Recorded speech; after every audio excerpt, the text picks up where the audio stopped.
ቲቪ ቤተሰቦች እንደምን ከርማችኋል? ይህ ሳምንታዊው የቃሌዎት እንግዶች ፕሮግራማችን ነው። በዚህ ፕሮግራም ለቤተክርስቲያን ያገለገሉ አብዛኛውን ዘመናቸውን ለቤተክርስቲያን አገልግሎት የሰጡ አባቶችን እናቶችን እያቀረብን የዘመንን ታሪክ የምናይበት ቤተክርስቲያን ያለፈችበትን ጎዳና እነዚህን ግለሰቦች እግዚአብሔር እንዴት እንደተጠቀማቸው ለውድ ተመልካቾቻችን አይንና ጆሮ የምናደርስበት ፕሮግራም ነው። እንግዲህ የዛሬው የቃሌዎት እንግዶች እንግዳዬ ጋሼ ነገራ ጀማማ ነው። እንግዲህ ብዙ የቃሌዎት አባላት የምታውቁት ይመስለኛል። ምናልባት እንግዲህ ወጣቱ አዲሱ ትውልድ ምናልባት ብዙ ግር ካላለው በስተቀር የኔ ትውልድና ከዛም በፊት ያለው ጋሼን በደንብ የሚያውቀው ይመስለኛል። ጋሽ ነገራ እንኳን ደህና መጣ። እንኳን ደህና ቆያችሁኝ። እንግዲህ በዚህ ባጭር ጊዜ ለዚህ ቃለ ምልልስ ፍቃደኝነትን ገልጸ ጥሪያችንን አክብረ ስቱዲዮ ድረስ ስለመጣ በተመልካቾቻችን በህይወት ቲቪ ቤተሰቦችና በእኔ በመላው የህይወት ቲቪ ባለሙያዎች ስም አመሰግናለሁ። እንዴት ነው ህይወት? ሰላም ነው? እኔም አመሰግናለሁ። እግዚአብሔር ይመስገን ሰላም ነኝ። አሁን ጡረታ ወጣህ መሰለኝ? ጡረታ ወጣሃል? አዎ፣ ከመስከረም አንድ ጀምሮ። ከመስከረም አንድ ጀምሮ 7ኛ ወርህ ነው? እንግዲህ ጡረታ እንዴት ነው አጀማመሩ? ቤት ምን እያረክ ነው? ጡረታ እኔ ጡረታም አይመስለኝም። እግዚአብሔር የተለያዩ የሥራ አገልግሎት በሮችን እና እንዲሁም ደግሞ የማነባቸው የሚጽፋቸው ነገሮችን ጌታ ስለሰጠኝ እንደገናም ደግሞ በዚህ እድሜም ትምህርት እየተማርኩ ስለሆነ በዚህ ጉዳይ ላይ እግዚአብሔር ረድቶኝ ጊዜ እየበቃኝ አይደለም። ምንድነው የምትማረው? የቤተክርስቲያን ተከላና የመሪዎች ስልጠና ላይ እግዚአብሔር ረድቶኝ እየተማርኩኝ ነው። እንግዲህ አንተ ጡረታ ስትወጣ የአገልግሎት ጡረታ የለም ብለ ገና ቤተክርስቲያን ስለመትከል ስለአመራር ሌሎችን ስለማሰልጠን እየተማርክ ነው ማለት ነው? እግዚአብሔር ይመስገን። በተለይ ከ7 ዓመት በፊት የጀመርኩት ትምህርት ስለነበረ ትምህርቱ ራሱ ለቤተክርስቲያን ሆን ብሎ የተዘጋጀ ትምህርት ስለሆነ ለትውልድ ማስተላልፈው ነገር እንዲኖረኝ እፈልጋለሁና በተቻለኝ መጠን በመጽሐፍም እንደዚህ ለማስተላለፍ ዝግጅቶችን እያደረኩኝ ነው ያለው። እንደው መጽሐፍ ስትል ምን ተዛለኝ? እዚህ ጋር መጽሐፎች ይታዩኛልና እነዚህ አንተ የጻፍካቸው ናቸው? እስቲ ያንስተህ ለውድ ተመልካቾቻችን አሳይና ስለምን እንደሆኑ። እንግዲህ እኔ ይሄኛውን አውቀዋለሁ። ይሄ የቅርብ ጊዜ ካልሆነ በሩም ሰቡራ ክርስቲያና የሚለው ይሄ የደህንነት ማስተማሪያ አይደለም? መሰረታዊ ክርስትና አስተምሮ ነው ማለት ነው በኦሮሚፋ። በጣም ይገርማል። እንግዲህ ጋሽ ነገራ አንዱ የሚታወቅበት በዚህ ከስነ ጽሁፍ አንፃር ቃሌዎት ወደ ኦሮሚያ እየሰፋች ነው። የኦሮምኛ መጽሐፎችን ይጽፋልና እስቲ መጽሐፎቹን ዲዛይኑን ርዕሱንም ስለምን እንደሆነ ይዘቱን መቼ እንደጻፍካቸው እስቲ እንደው ከዚህ ስራ እንነሳና ሌላው ላይ እንደርሳለን። እስቲ ያሳየኝ። እስቲ በሮም ሰቡራን አንሳና ለተመልካቾቻችን አሳያቸው። አንተ ጋር አለ? እሺ። አረንጓዴ በሮም ሰቡራ የሚለው መሰረታዊ ክርስትና አስተምሮ ማለት ነው። አጠቃላይ ከጀርባውና ከጎኑ ሁሉ አረንጓዴ ነው።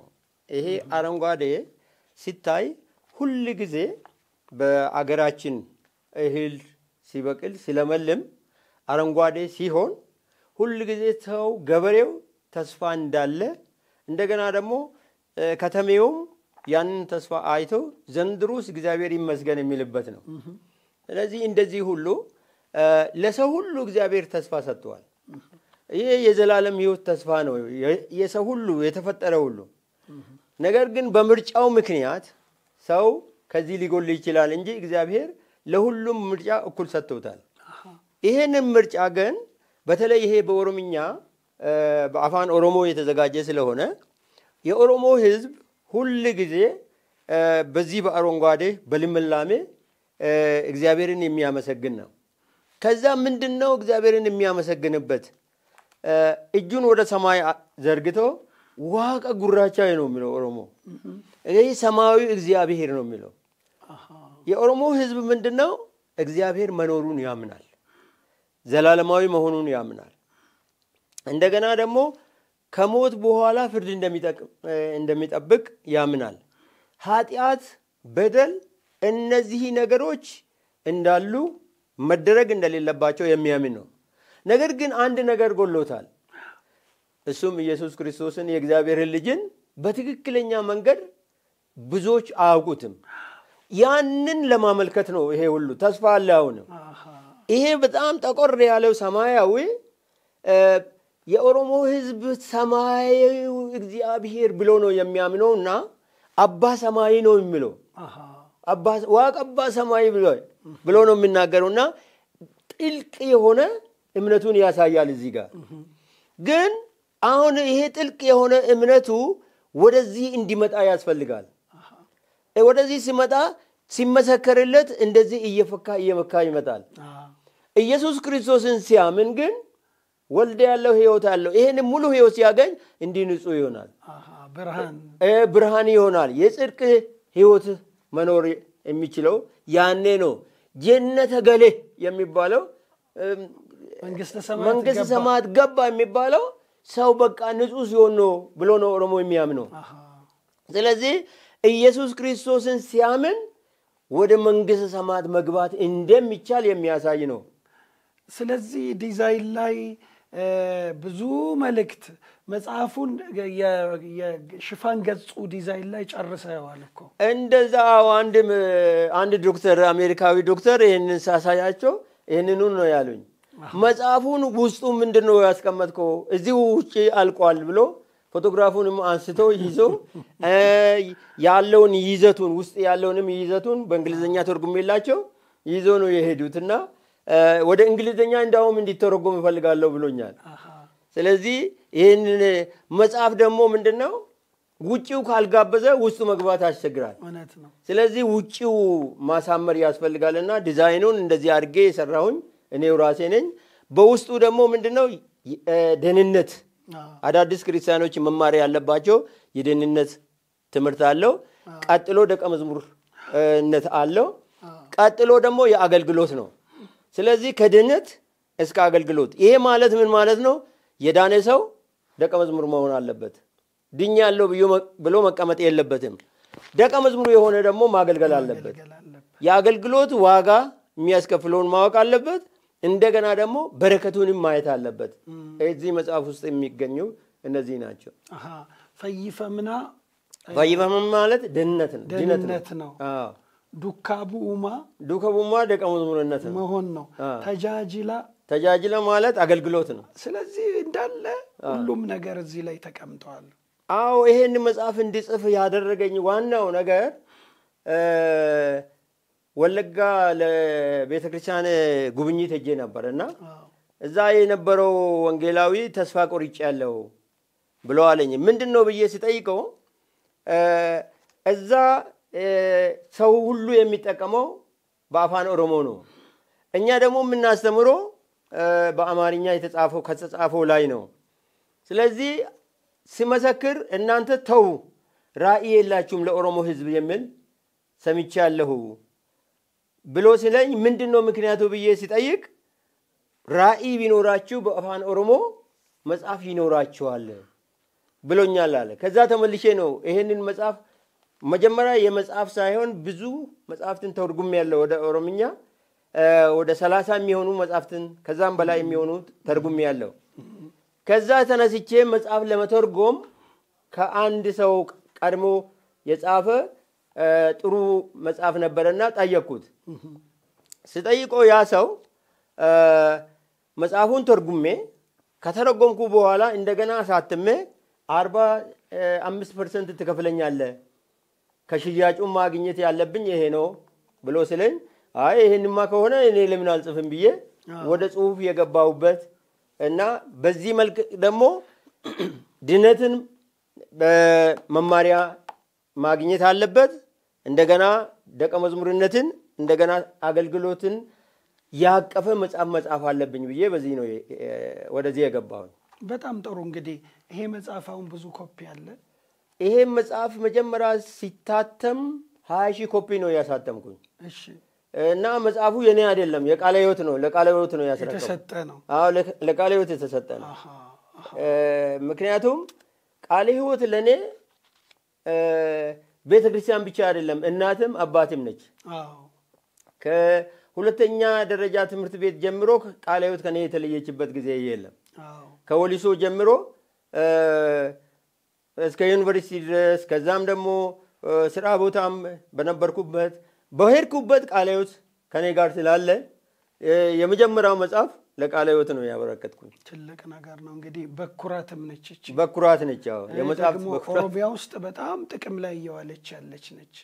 አዎ እስከ ጉጂ ድረስ ሄደዋል። እስከ ቦረና ድረስ ዘልቀዋል። ምዕራብም ደቡብም ሰሜንም ያወቁ ሁሉ ያልገዙ የለም። ግን ምንድነው የሚጠይቁት? ይሄ መጽሐፍ ወደ አማርኛ እንዲተረጎም እንፈልጋለን የሚሉ ጥያቄዎች ይቀርባሉ። በተለይ አገልጋዮች አገልግሎቱን ያዩት ወደ አማርኛ እንዲተረጎምልን እንጠይቃለን ይላሉ። ያንን እንግዲህ መጽሐፉ የቃለ ሕይወት ስለሆነ ቃለ ሕይወት ካላዘዘ የመተርጎም መፍትሄ የለንም ማለት ነው። ብቻ አሁን የበኩር ስራ ወጥቶ አገልግሎት ላይ ውሏል።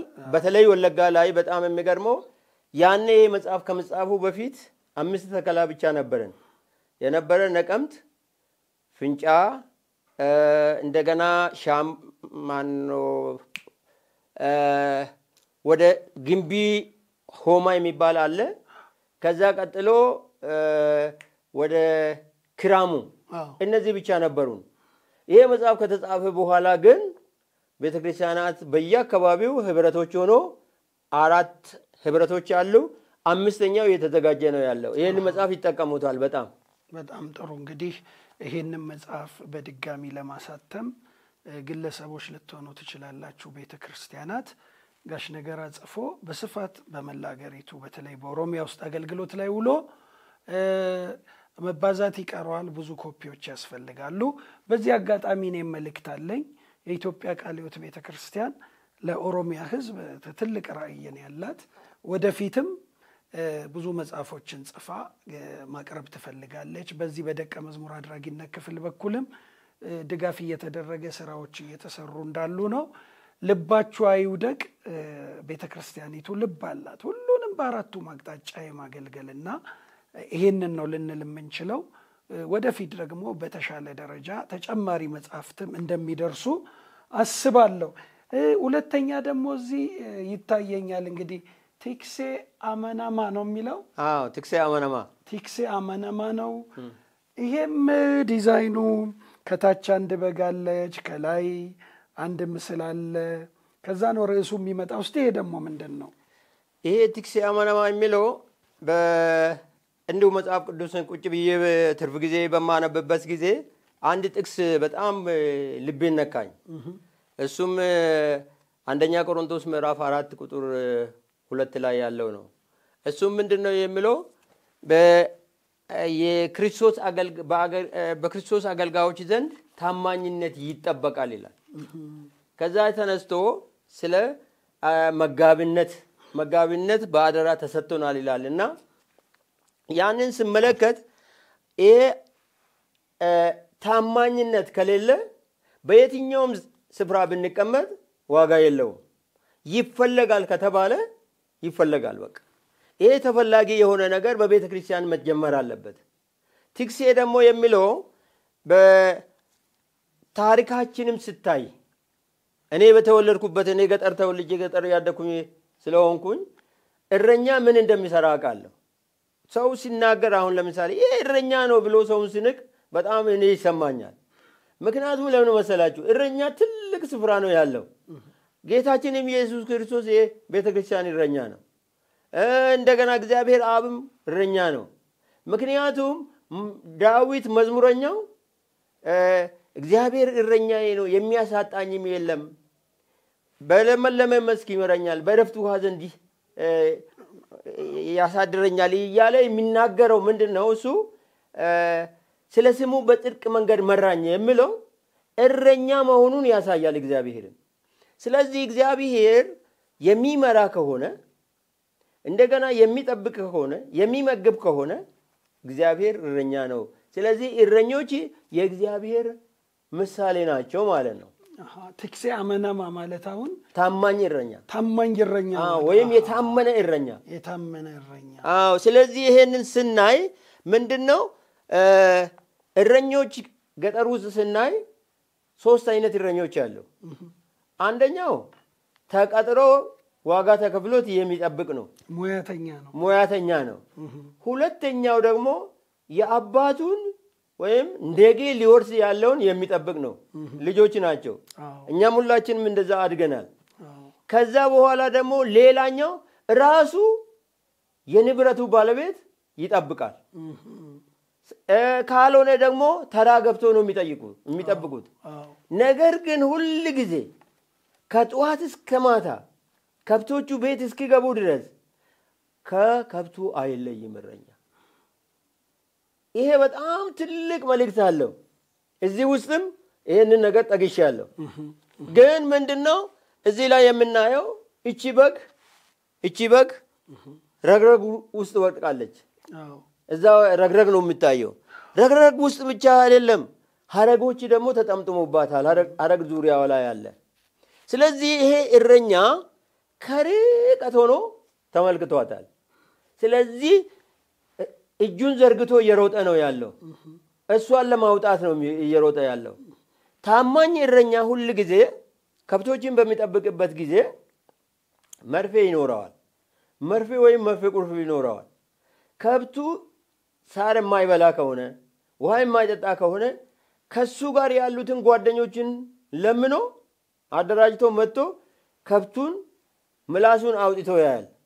ምላሱ አንድ ስር ከጠቆረ እሷን ይወጋና የፈርስ ኤድ ይሰጣል። የመጀመሪያ እርዳታ ያደርግና ሲወጋ ምንድነው ደም ይወጣል። ደም ይወጣና ደም እንዲወጣ ያደርጋል። ከዛ በኋላ ከብቱ መብላት ይጀምራል። በዚህ ካልተሻለው ባለቤቱን ይጠራል። ስለዚህ እኛ እንደ እረኛ ሁሉ ቤተክርስቲያን በኃላፊነትና በአደራ ተሰጥተናለች።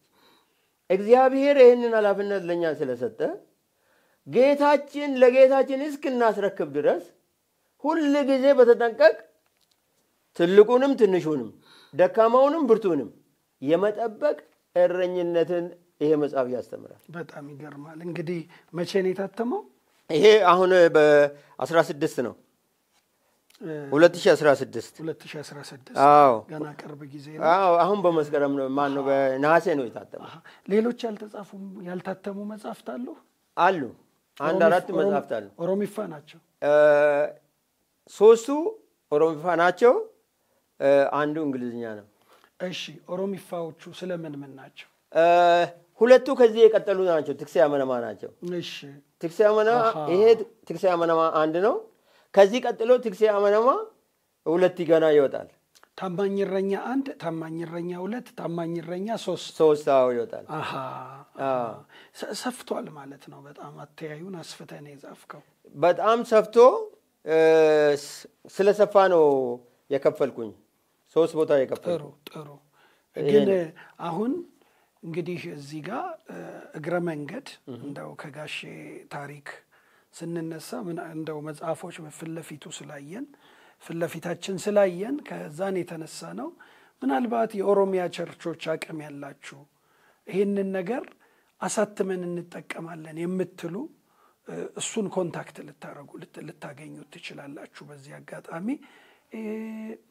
1/4ኛው እንግሊዘኛው ስለምንድን ነው? እንግሊዘኛው እግዚአብሔር ቢረዳኝና ያው ቢጠናቀቅ ለሰው ሁሉ የሚሆን የወንጌል ተልእኮ ነው። The gospel for all nations ነው የሚለው። ለትውልድ ሁሉ ለህዝብ ሁሉ የሚሆን ወንጌል። በማርቆስ ወንጌል ምዕራፍ 1 ላይ ጌታችን ኢየሱስ ክርስቶስ የሰበከው ወንጌል የእግዚአብሔር መንግስት ወንጌል ነው የሚለው። ስለዚህ ይሄ የእግዚአብሔር መንግስት ወንጌል ደግሞ በእግዚአብሔር አብ በመጀመሪያ ለአዳምና ለሔዋን ነው የተሰበከው። ያ ስብከት ነው እየቆየ እየሰፋ እኛ ጋር ደረሰ። እኛም ደግሞ ያንኑን መልክ ሳይለውጥ ይዘቱ ሳይቀንስ በተባለው መልክ አቅጣጫ ይዞ ለትውልድ ከትውልድ እስከ ትውልድ እንዲተላለፍ የማድረግ ነው። በነገራችን ይሄ እነዚህ ሁለቱም መጽሐፍት ወደ እንግሊዝኛ እንዲተረጎሙ ተጠይቄያለሁ። ከውጪም የውጪ አገልጋዮችም ጠይቆኛል። ይሄኛው የቃለ ሕይወት ስለሆነ ቃለ ሕይወት ካልተጠየቀ እኔ ፈቃድ መስጠት እንደማልችል ነው። ይሄኛውን ግን ካሁኑኑ ኦሬዲ ተጠይቀዋል። ወይ እኛ እንተረጉማለን ወይ ተርጓሚ ክፍል መተርጎም እንደሚችል ተነጋግረናል። ጥሩ እንግዲህ እግዚአብሔር እንዲረዳህ እንጸልያለን። ምክንያቱም አሁን ይሄ የንግድም ጉዳይ ሳይሆን ትውልድን የመድረስ በተለይ ደግሞ በተለያዩ ቋንቋዎች ህዝብን የማገልገል ነውና ደግሜ መናገር የምፈልገው እኔም ኦሮሚያ ውስጥ ጥቂት ቦታዎችን ለመጓዝ እድል አግኝቻለሁ። ቤተክርስቲያናችን ቃለ ሕይወት በጣም ልብ አላት ለኦሮሚያ አካባቢ እየሰፋች እንደሆነም ስር እየሰደደች እንደሆነም ስለምትረዳ ብዙ ስራዎችን ለመስራት እየተሞከረ ነውና ልባችሁ አይውደቅ፣ በርቱልን ነው የምንለው። እንግዲህ ላንተም ረጅም እድሜ ከጤና ጋር ይስጥልን። እንደው እስቲ አሁን እንግዲህ የጡረታም እድሜ ጀምረሃል። እድሜ ስንት ሆነ? እግዚአብሔር ይመስገን አሁን 60 ላይ ያው ቃለ ሕይወት እንደገና 5 ዓመት ጨምሮልኝ 65ኛ ላይ ነው የወጣሁኝና 65 እንደጨረስኩ ነው የወጣሁኝ። በዚህ እንትን ነው። በዛን ጊዜ በተለይ እኔ አገልግሎት ጡረታ ሲወጣ ልጆቼ ደግሞ እናስቀጥላለን፣ አገልግሎት አይቆምም፣ ካንተ ጋር አሁን እናገለግላለን፣ አንተ በጉልበትና አቂም በነበረ ጊዜ አገልግለህ ይሄ አገልግሎት አይቆምም ብሎ ስላሉ ይሄን መጽሐፍ ደግሞ ለዚሁ አገልግሎት እንዲውል ከልጆቼ ጋር ለማገለግለው አገልግሎት ነው የሰጠውኝ። ስለዚህ አገልግሎቱ የሚቀጥልበትን ልጆቼም ዋጋ ይከፍላሉ፣ እኔም ደግሞ በእጄ ያለውን ይሄንን ሰጥቻቸዋለሁ።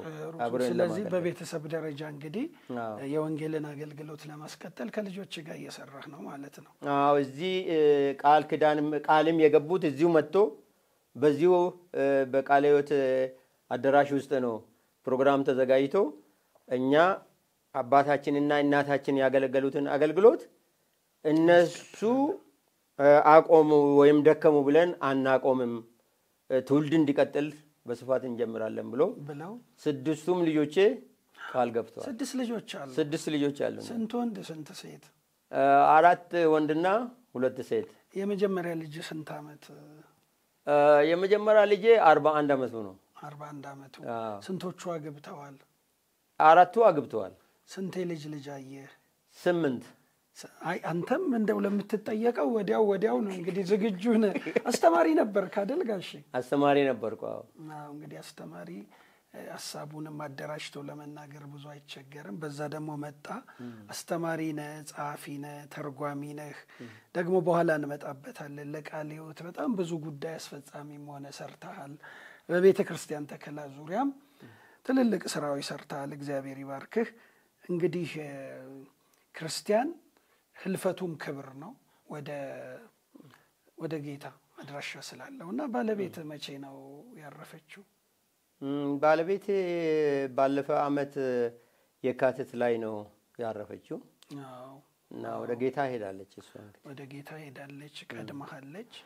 በርግጥ በስጋ ሰዎች ሲለዩን እናዝናለን፣ ግን አድራሻውን ደግሞ ስናውቅ የበለጠ ደግሞ እንጽናናለን። እኛ ከዚህ ምድርም ባሻገር ህይወት ስላለን ከጌታ ጋር ያንንም ተስፋ አድርገን ስለምንኖርና እግዚአብሔር ብርታቱን ጽናቱን ሰጥቶ ደግሞ ቶሎ በመጽናናትህ እግዚአብሔር እናመሰግናለን። እንግዲህ በርታለን እንላለን። አሁን እኮ ማሟሟቂያ ላይ ነው የቆየነው፣ ገና ጨዋታ አልጀመርንምና ትውልድህ የት ነው? እስቲ የልጅነት እድገትህ እስቲ ከዚህን ጀምር። አዎ እንግዲህ ትውልዴ እዚህ ደቡብ ምዕራብ ሸዋ ላይ ነው የተወለድኩ። አመያ የሚባል ቦታ በወሊሶ መስመር ከከተማዋ 2 ሰዓት መንገድ ላይ አጆረንዳ የሚባል መሃል አጆረንዳ የሚባል ቀበሌ ላይ ነው የተወለድኩኝ። አያቴ እንደነገሩኝ ማለት ነው። አያቴ ናቸው ይሄንን የነገሩኝ። እኔ ግን ራሴን ሳውቅ ያኔ ጥቁር እንጭኒ ይባላል፣ አሁን ድሬ እንጭኒ የሚባለው በምዕራብ ሸዋ ውስጥ አንድ ወረዳ አለ። እዛ ነው ያደግኩኝ። ከ3 ወር ጀምሮ ነው ወደዛ የተወሰድኩኝ እና ያኔ ወደዛ የሄድኩበት መስመር የእናቴን ጡት ሳልጠግብ ነው ወደዛ የወሰዱኝና አባቴ ተቸግሮ ነው ወደዛ የወሰደኝ። ከእናት ጋር ተለያየህ? አዎ ከ3 ወር ጀምሮ እናቴ ወልዳኝ ከ3 ወር ጀምሮ ነው ጥላኝ የጠፋችው። ተፈልጋ ስትገኝ እኔ ስታየኝ ትሸሸኛለች አሉ። ለምን? ይሄንኑን ለምን የሚለው ጥያቄ ሲጠየቅ ቃልቻ ነው በዛን ዘመን የሚጠየቀው። ሰው ሁሉ አመያ ያኔ በየቤቱ የውቃቢ ቤት ደግሞ ቤት ሰው ከሰራ አጠገቡ ደግሞ የውቃቢ ቤት ይሰራ ነበርና ትልልቅ ውቃቢዎች ጋር ሄደው ሲጠይቁ ይሄ ልጅ ገፊ ነው፣ ስለዚህ ይሄ ልጅ ገፊ ስለሆነ ከቤት አውጡ ብሎ ቃልቻው ተናገረ አሉ። ያ ቅኔው ምንድነው? ገፊ ከሆነ መኖር የለበትም፣ ስለዚህ ይወገድ ማለት ነው። ስለዚህ አባቴ ያንን ሲሰማ አስቀድሞውኑ አባቴ የአካባቢው የባህላዊ አምልኮ አያቱ መሪ ስለነበረ ያንን እንዲወርስ ነበር አባቴን ያሳደገው። አባቴ ደግሞ ይሄ አምላክ አይደለም ብሎ ነው እምቢ አለ። ስለዚህ ያን ሲታሰብ ለኔ ነው የታሰበው። አባቴ ተድሮ ምስት አግብቶ ከወለደ በኋላ ወንድ ልጅ ይወለዳል እሱ ነው የሚወርሰኝ ብሎ ነው አያቱ ያስቀመጠው። ነገር ግን መልካም አጋጣሚ ሆኖ እናቴ ያንን መስመር እንዳልከተል እግዚአብሔር እሷንም ተጠቅሟታል። ከ3 ወር ጀምሮ እንግዲህ እናቴ ጥላኝ ስትጠፋ ሲጠየቅ ልጁን አውጡ ሲባል እና አባቴ እንዳልገደል ወደዛ ነው ሸሽቶ የወሰደ።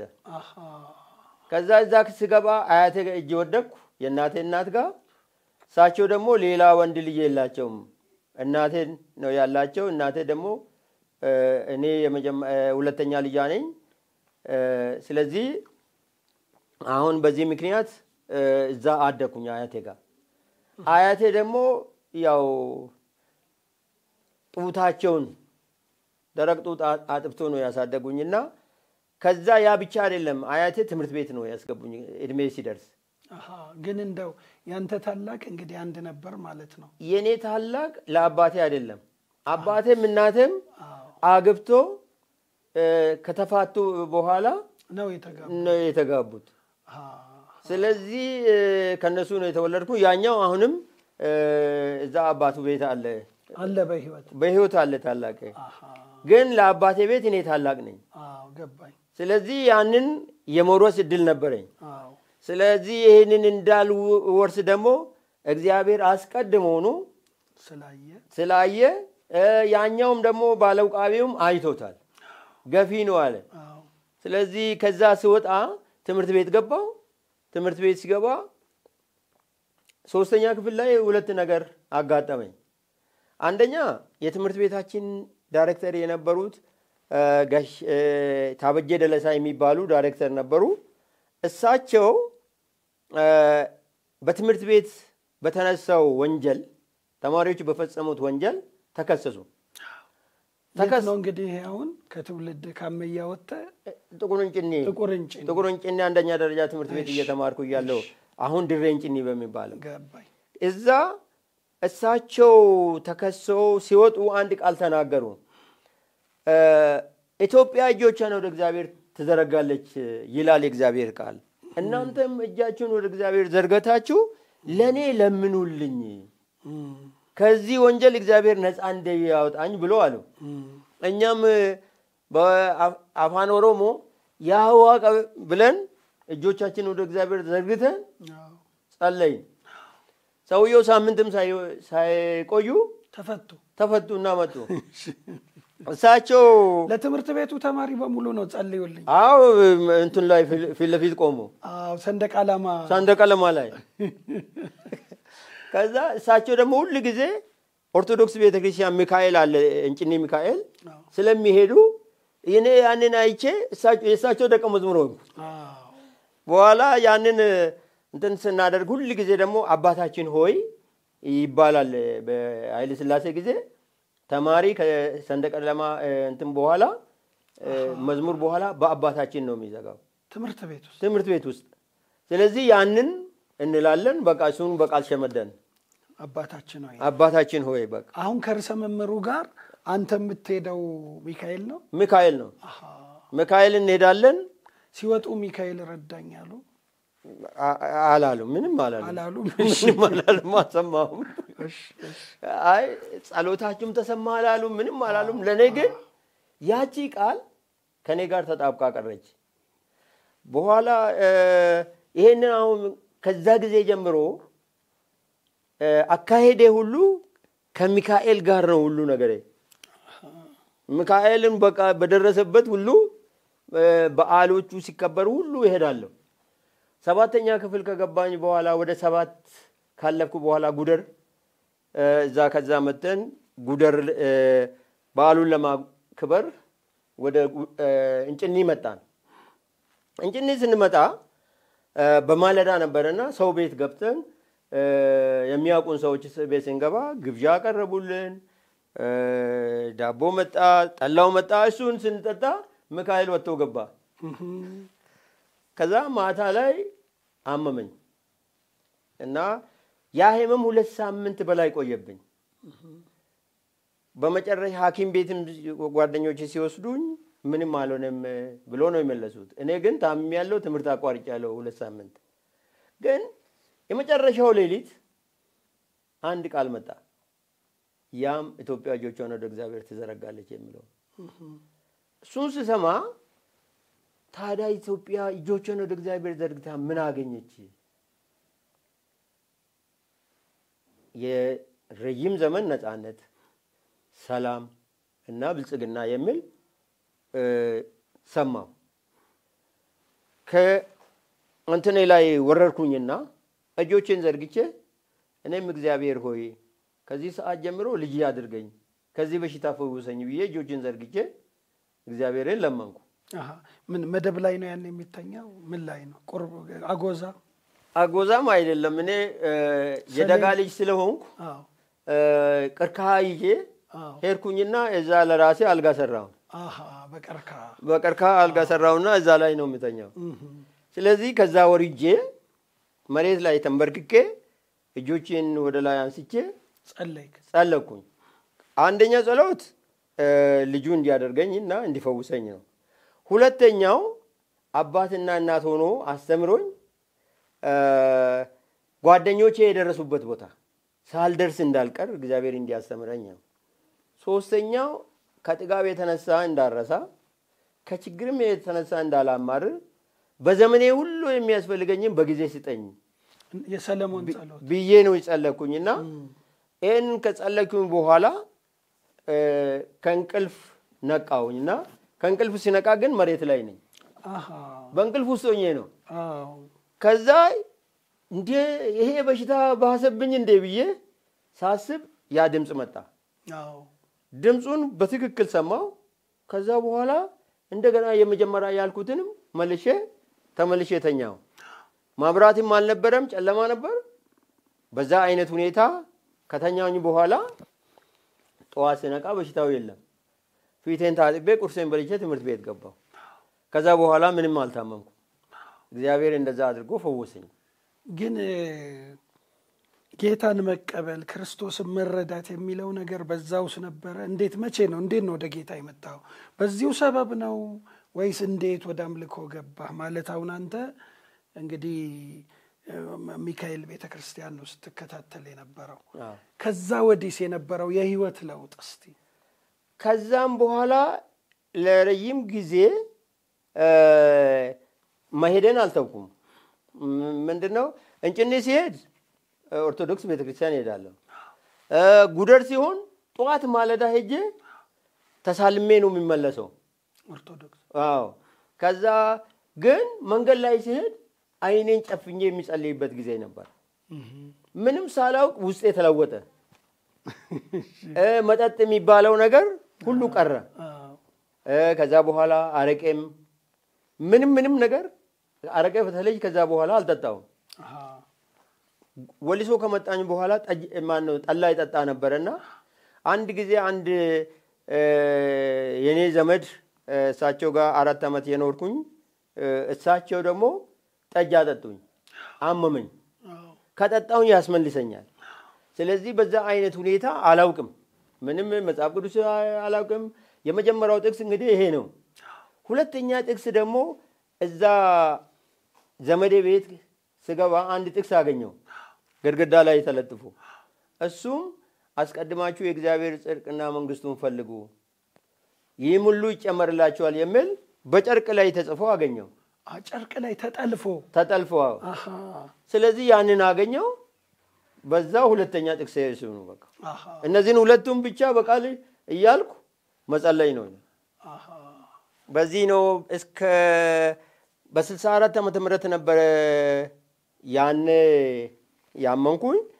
ቀጥሎ እስከ 68 ድረስ ምንም ቤተክርስቲያን አልሄድኩም።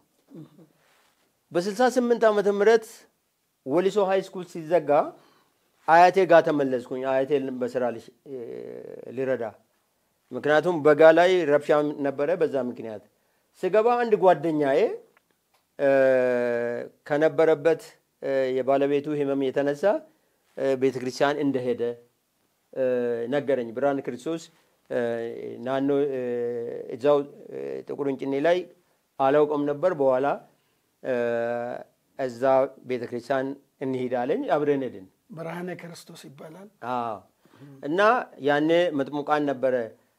ልክ ከቃለ ሕይወት ጋር አንድ ቤተሰብ ነው። ወልደ ያለው ሕይወት አለው ነው አርማው ራሱ።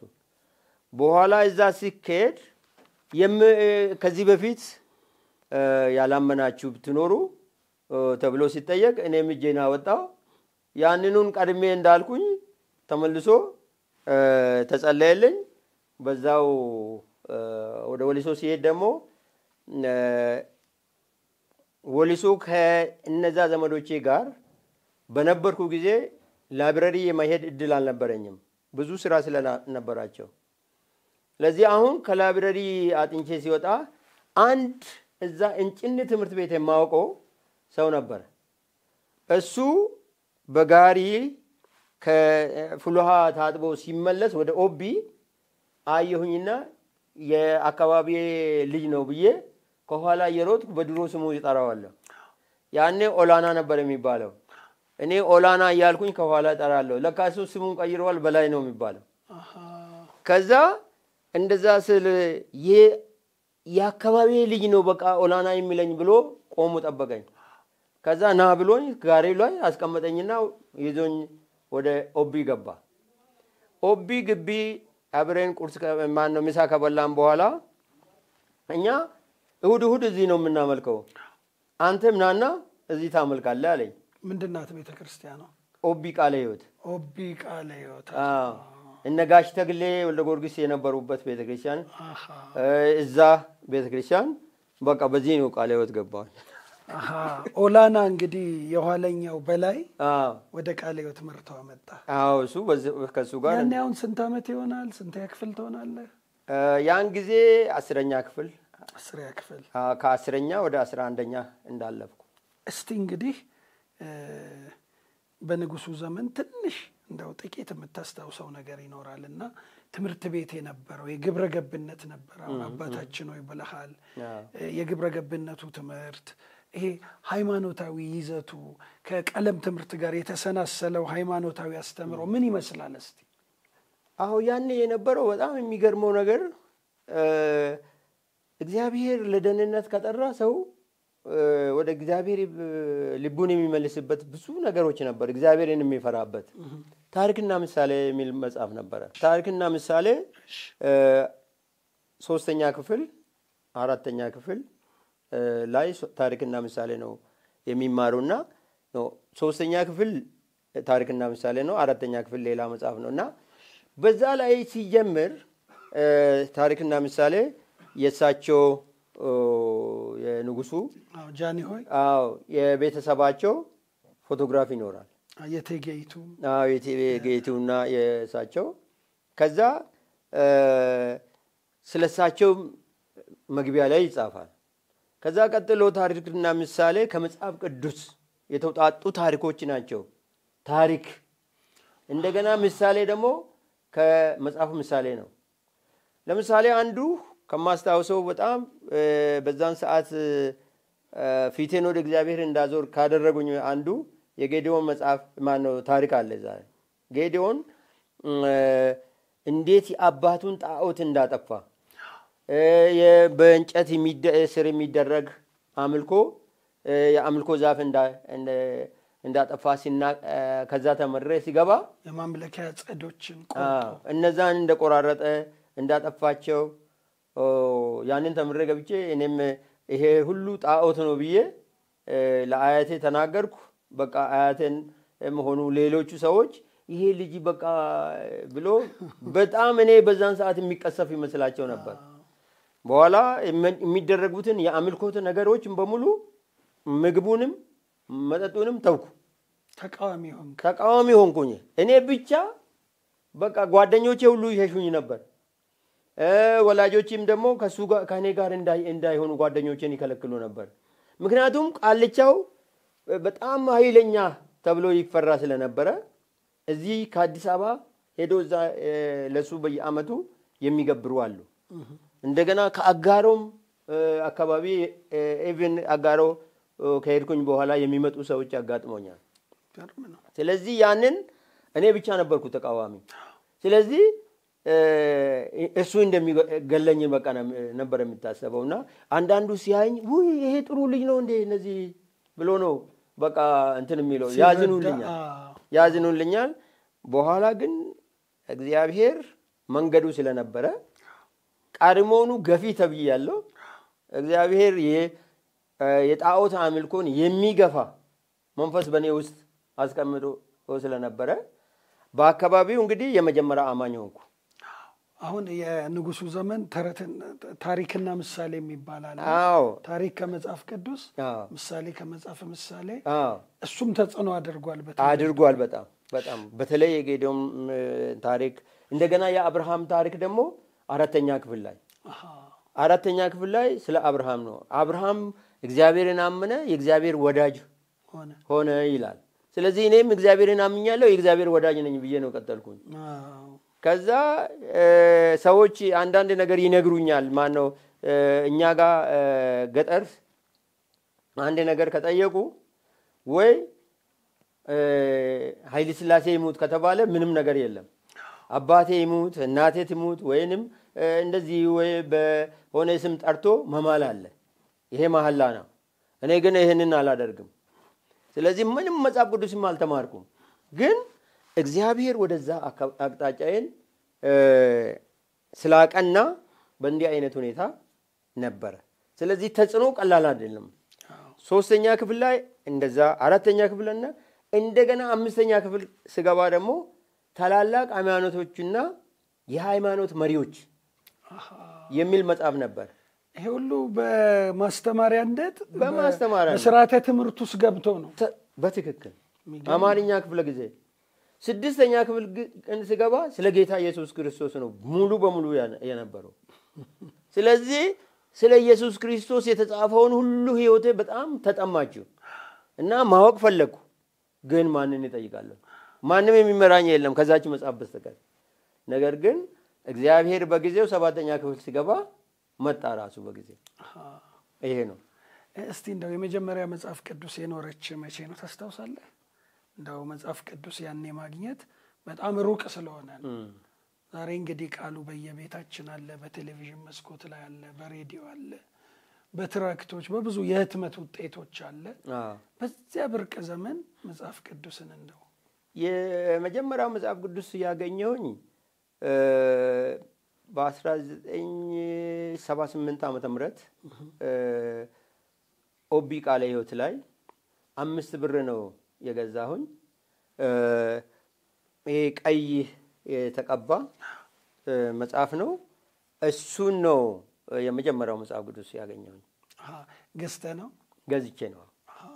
እሱን ገዝቼ ነው። ኦኬ። ከየት አገኘህ? ሸጣል ያኔ በየቦታው ወይስ? እኔ በቃ ቤተክርስቲያን ውስጥ ሰዎች ሲያስተምሩ አይቼም ይሄን መጽሐፍ ቅዱስ እንዲኖረኝ ይፈልጋለሁ ሲል ዋጋው 5 ብር ነው አሉኝ። 5 ብር ነበረኝ ገዛው። በ5 ብር ደግሞ በዛን ሰዓት ሱሪም ጃኬትም ትገዛለህ። ስለዚህ ከጃኬትም ከሱሪም ቀድሞ እሱ ገባ። እንግዲህ ኦቢ ቃለ ሕይወት መጣ በገላና ወይም በላይ በተባለው የትውልድ መንደር ልጅና ወደ ቃለ ሕይወት መጣህ። አሁን እንግዲህ 7ንም ተሻግረ ወደ ሃይስኩል እየገባህ ነውና ይሄ ወጣትነቱ ትምህርት እንዴት ፕሮግረስ አደረገ? ወደፊት ትምህርት እንዴት ሄደ? እስቲ እስከ 12 ያክፍል ያለው ከጉደር ወደ የጉደር ነገር በጣም መሰረታዊ የሆኑ ነገሮች አሉት።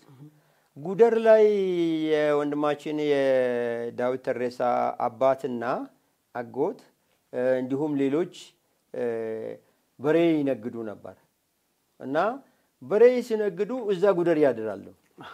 ከእንትን ካልኩኝ በኋላ ሲነግሩኝ ሌሊት አልቤርጎ ተከራይተን ስንጸልይ እናድር ነበር አሉ።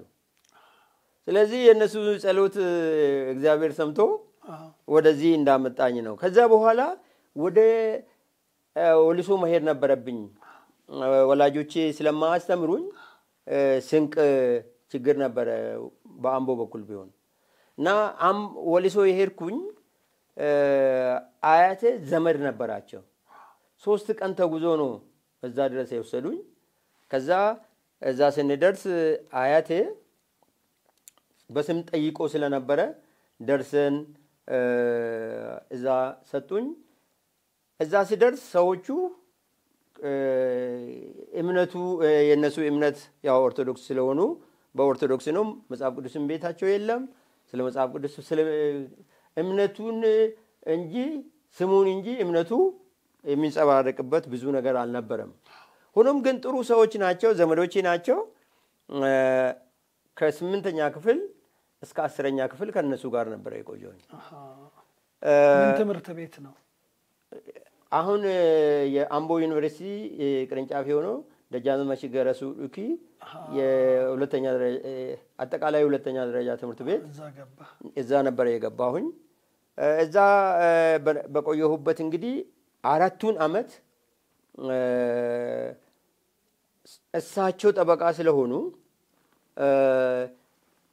ምንድነው እንትን በቃል ይነግሩኛል፣ እኔ ደግሞ እንትኑ ይጽፋለሁ፣ ራፖርት ይጽፋለሁ። በጣም ከጠቀመኝ ነገር አንዱ የእሳቸው ጠበቃ መሆን አማርኛዬን ያርሙ ስለነበረ ከገጠር እንደመጣው አልቀጠልኩም። አማርኛዬን እሳቸው አርመው አስተካክሎልኝ እንትን ስለነበረ ጥሩ አማርኛ ላይ መሰረት ያለው እንትን ያገኘኝ እዛ ነበረ። የስነ ጽሁፍም መስመር እንዲይዝ ያደረጉኝ እሳቸው ናቸው። ግን ልክ እድገት በህብረት ዘመቻ ሲመጣ አትዘምትም አሉ። ለምን ስለ እሳቸው ብዙ ነገር ስለተወረሰባቸው መግባባት አልቻልንም። እኔ ከእሳቸው ተለየውና ወደ አገር ቤት ተመለስኩ። ደግሞ ያወጀው ደርግ ነው ያወጀው። ወራሹም ደርግ ነው። ወራሹም ደርግ ነው። አኩርፈውታል ደርግን በደንብ አድርገው። ግን ከዛ በኋላ ተለያይተን ቀረን። ተለያየን ከእሳቸው ጋር።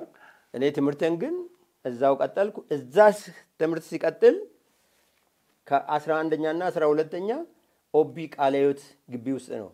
ከዛ ከወንድም በላይ ጋር አንድ አልጋ ላይ ተኝተን ነው አብረን እስከ መጨረሻም እሱ ወደ ጌታ እስኪሄድ ድረስ በጣም ወንድሜ ነው። ወንድማማች ሆነን ነው አብረን ያሳለፍነውና ቃለ ሕይወት ግቢ ውስጥ እየኖራችሁ ተማርክ? እንዴት ተፈቀደላችሁ? ቃለ ሕይወት ግቢ የኤስአይኤም የድሮ ግቢ ነበረ። እሱ እዛ ኤስአይኤም ክሊኒክ ነበረው። በዛ ክሊኒክ ላይ እሱ የሐኪሙ ረዳት ሆኖ ተቀጠረ።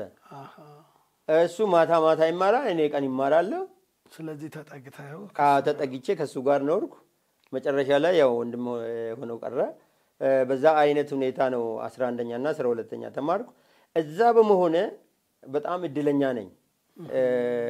ከነጋሽ ተክሌ ጋር ተክሌ ወልደ ጊዮርጊስ ከሳቸው ጋር በጣም የሳቸው ህይወት የቤተሰባቸው እንደገናም ደግሞ የጋሽ ወሰን ቡሸን እና የጋሽ ክዳኔ ወልደ ጊዮርጊስ አሁን ደግሞ ወደ ጌታ የሄዱ ሁለት ሰዎች ድርቢ የሚባልና እንደገና ደግሞ ንጉሴ ቁምቢ የሚባሉ በጣም በቃ ስለ ጌታ ነገር በቃ ከነሱ ነው ያየውኝና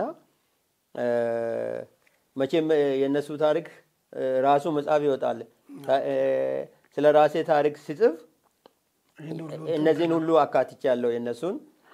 ጋሼ ጽፋል የራስህን ታሪክ እየጻፍክ ነው? አዎ የጻፍክ ነው። ጽፌያለሁ። ጥሩ ጽፌያለሁ። እሱም በኦሮምኛ ነው የተጻፈው። እንግዲህ ወደፊት እሱ ሊተረጎምም ይችላል። እኔ የምልህ እንደው አሁን 12ኛ ክፍል ደርሰሃል። ከ12 በኋላ ወዴት ሄድክ? ከ12 በኋላ ልክ 12ኛ ክፍል እያለሁ ወንድሜ በመርዝ ተገደለ። እንዴት? መርዝ ለኔም ለሱም የተዘጋጀ መርዝ ነበር። ማን ነው ይሄን የሚያደርገው? እዛ የትውልድ ሰፈራችን አባታችን በአብዮቱ ጊዜ ታስሮ ነበር እና አባታችን ሲታሰር እንደገና ደግሞ ከብቶችም ነርቶ ነው ሄዶ ይሄ ሁሉ ንብረት ያላገባብ ተወስዶብናል ብዬ እኔ ጻፍኩኝ። ምክንያቱም እዛ እንትን አለ ያው የራፖላ ጻጻፍ እንትን ስላለ በዛ ጽፌ ስለነበረ አባቴ ንብረት ሲወሰድበት እሱ ሲታሰር ያንን አመልክቼ ስለነበረ እነዚህ የሱ ልጆች ስለተማሩ ነው ይሄንን ያደረጉት። እነዚህ ልጆች ነገም አይመለሱልንም ብሎ የተገዛችብን ሴት ነበረች ያንን የሰጠችው። በምን በምግብ ነው በመጠጥ ነገር? በመጠጥ ነገር ይሆናል እንግዲህ። እኔ አጠገቡ አልነበርኩም። እኔ ወልሶ ማር ነበር። እሱ 8ኛ ክፍል ከ8ኛ ክፍል ከአመያ ከተማ ገብቶ ከናታችን ጋር ያለ የሆነች ሴት ሰጠችው አሉ። ጠማኝ ሲል ሰጠችው። ከዛ ያው እሱ ሞተ። ወደዚህ ወደ ጥቁር አንበሳ መጥቶ ያሳዝናል። አንተስ ተሞክሮብሃል? አንተ? እኔ ያው ወለሶ ስለነበርኩ አመለጥክ። እንግዲህ እግዚአብሔር የሩቅ ዘመን ነገር አይቷል። ከዛ አስተማሪ ነው የሆንከው? እስቲ ወደ አስተማሪነት እንደገባ። ከዛ በኋላ ያው 12ኛ ክፍል በዛ ምክንያት እኔ ማጥናት የሚገባኝን ያህል ሳላጠና እንዲሁ ተፈተንኩ። ማልፍ አልመሰለኝም፣ ግን ዩኒቨርሲቲ ገባሁ። የት ገባ? 4 ኪሎ። እሺ። ከዛ ምን ለማጥናት? ያው ምን ናቹራል ሳይንስ ነበርኩ። እሺ። ከዛ ናቹራል ሳይንስ 1 አመት ከተማርኩኝ በኋላ ያው ገንዘብ አጠራቅሜ ይመጣል። ያኔ ይፈቀድ ነበር። 1ኛ አመት ከጨረስኩ በኋላ በወዝድ ዶራል ወጥተ እንትን ታረጋለህ፣ ተዘጋጅተህ ትመለሳለህ፣ ገንዘብ ሰብስበህ ትመጣለህ። ያም ይሳካልኛል ብዬ አንዳንድ ደግሞ ማቴሪያሎች በብዛት ስለማይማሉ በውጤቱም ላይ ችግር እንዳይፈጠር ብዬ ያንን ነገር ለማድረግ ወደ ስራ ገባው። ስራ ከገባኝ በኋላ በአመቱ መጣው። ልክ የካቲት ላይ ገንዘብ አይቼ የማላውቀው ገንዘብ ማግኘት ጀመርኩና እዛ የሄድኩበት ደግሞ በጣም ርካሽ ኑሮ ስለሆነ ኢሉባቦር ገንዘብ ምን ይሰራለሁ በቃ መለሳለሁ ብዬ በ1 አመት ለመመለስ ይመጣ። ኢሉባቦር እንዴት ሄድክ ነው አሁን? እንግዲህ ዩኒቨርሲቲውን ዊዝድሮ ወስደ ኢሉባቦር ሄድክ?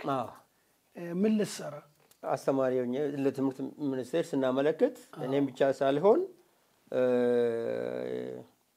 በቃ እንደዚህ አይነት ወደ ትምህርት ሚኒስቴር ለመሄድ ያቀዱ ሰዎች ካሉ ተብሎ ማስታወቂያ ይወጣል ሁሉ ጊዜ ለዩኒቨርሲቲ። ስለዚህ እኛም ማመለከትን ገባን። 1 አመት ስለተማርክ ቀጥታ አስተማሪነት ሄድክ ማለት ነው። ተዘጋጅተህ ገንዘብ አጠራቅመህ ለመመለስ 1 አመት ጨርሰህ ያቆምከውን የዩኒቨርሲቲ ትምህርት ለመቀጠል ነው። እሺ። ኢሉባቦር መጀመሪያ የት ነበር ሄድከው? ኢሉባቦር መጀመሪያ የሄድኩኝ ኖኖ ወረዳ ማነው ቃው ብርብርሳ የሚባል ከተማ ነው የሄድኩኝ። ስለዚህ እዛ ደግሞ እዛ ከተማ ውስጥ አንድ በጌታ በኢየሱስ ክርስቶስ ያመነ ሰው ፈልጌ ያጣው ጭራሽ የለም። አሁን ስለዚህ በቃ እዚህ ጋር ከመጣው ጠጅ የሚጠጣበት ብዙ ነገሮች ከእምነት ጋር የማይጓዙ ነገሮች ያሉበት ስለነበረ እግዚአብሔር ሆይ ለምንድን ነው እኔን ስላልፈለከኝ ነው ወይ እዚህ የመጣኝ? እኔ 4 ኪሎ የአማኑኤል ባፕቲስት ቤተክርስቲያን ገብቼ ጸልያለሁ። ብቻዬን አትልቀቀኝ፣ ደካማም ክርስቲያን ቢሆን ስጠኝ ብዬ ለምኛለሁ። አንተ ግን እምቢ አልከኝ። ለምንድን ነው ጌታ ሆይ ብዬ መጽሐፍ ቅዱስንም አላነብም ብዬ እንደገናም ደግሞ ሳልጸልይ ሄጄ ተኛው። በዛ ሌሊት ግን ኃይለኛ ራእይ ውስጥ ገባው። ያም ምንድነው?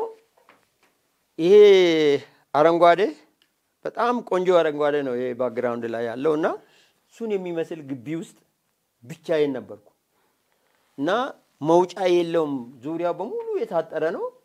እዛ ውስጥ ሆኜ ብቻዬን ለምን እዚህ ሆናለሁ ብዬ ለመውጣት ስሞክር ትንሽ ቀዳዳ አግኝቼ ወጣሁ። እንደወጣሁ ኃይለኛ አንበሳ የሚመስሉ ውሾች ተለቀቁብኝ። ከዛ ሮጬ አላመልጥ ወይም ደግሞ እነሱ አይዙኝ፣ መሮጥ ብቻ ነው በቃ። ግን እንዴት እንደገባው ሳላውቅ ወደ ግቢ ተመለስኩ። ግቢው ተከፈተልኝ፣ ውሾቹ አልገቡም። ሰላም ነው። ከዛ በኋላ ከነቃው በኋላ መጽሐፍ ቅዱሴን ከቦታው አነሳው፣ አነበብኩ። ጠዋት ያነበብኩኝ ክፍል ኢሳይያስ 27 ነው።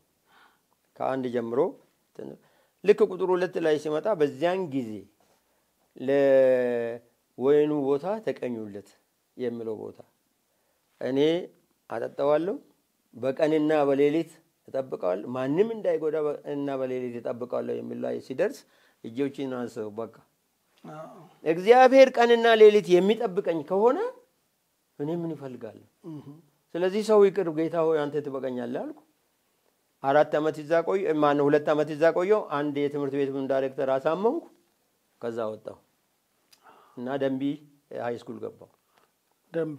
አዎ። ከዛ ያቋረጥኩትን ትምህርት 5 ዓመት ስለቀጠረኝ እኔ ሃይ ስኩል የአግሪካልቸር ተማሪ ስለነበርኩ በሱ ዲፕሎማ ተወዳድሬ በክረምት ኮርስ ከሐዋሳ ተመረኩ። እንደዛ ነው። በዚህ መልክ ነው እንትን ያልከው። ከዛ እንዴት ወደ ትዳር መጣ? እስቲ የትዳር ጉዳይ በጣም አስቀድሞ ዘመዶቼ ቤት ያለው ትዳር የሚባል ነገር ጠልቼ ነበር። ምክንያቱም ባልና ሚስት አይስማሙም። ነገር ግን ኦቢ ከሄድኩኝ በኋላ በጌታ የሆኑ ሰዎች የሚኖሩትን ትዳር ሳይ ደግሞ በመጀመሪያ ደሞዜ አገባለሁ ብዬ ነበር። በቀላል የሚገባ መስሎኛል። ምክንያቱም የነሱን ህይወት ሳይ ምን አይነት አስደናቂ የሆነ የነጋሽ ተግለን የነጋሽ ወሰንን የነጋሽ ክዳኔን ህይወት ሳይ የኔም ህይወት እንደዛ እንዲሆን ነበር የፈለኩኝ። ስለዚህ ጥሩ ምሳሌ የሚሆኑ አባቶችና እናቶችን ስላየሁኝ ወደ ትዳር ቶሎ ለመግባት ፈለኩ። በተለይ ደግሞ የጋሽ ወሰን ባለቤት ወይዘሮ ዘነበች በጣም ትመክረን ነበር። ገና በወጣትነት እያላችሁ ጸልዩ ትለን ነበር። ስለዚህ ወይዘሮ ዘነበች ቶሌራ ትመክረን ስለነበረ መጸለይ ጀመርኩ። ስጸልይ የእግዚአብሔር ፈቃድ ሆኖ እኔ ያገባኋት ባለቤቴ በዛን ሰዓት ኤሌመንተሪ ነበረች። በእድሜም ትንሽ ነች። አንድ ሰው መጥቶ ስለሷ ሲነግረኝ አይቺ ትንሽ ነች ብዬ እንትን ስል አንተ ዩኒቨርሲቲ ጨርሰህ እስክትወጣ ድረስ እሷ ታድጋለች ትደርሳለች ብሎ ከኔ ጋር እንትን አለ። በኋላ ካየኋት በኋላ እኔም ወደድኳት። ግን ሌሎች ከኔ ጋር 12ኛ የነበሩ 3 ነበሩ። ከነዛ መካከል አንዳቸውን ማገባ ይመስለኝ ነበር። እነሱም ጋር መቀራረብ ነበርና ይሆናል ብዬ አስቤ ነበር። እንደውም በግልጽም አውጥተን የተነጋገርንበት ነበር። ግን የእግዚአብሔር ፈቃድ መሆኑን እንዴት ነው ማቆብዬ ለበላይ ሲነግር በላይ ያው እቺን እግዚአብሔር እሷን ስላሳየ እሷ ነች ያንተ ባለቤት አለኝ። በቃ ከዛ ጋር ከተጫጨን ከ5 ዓመት በኋላ ተጋባን።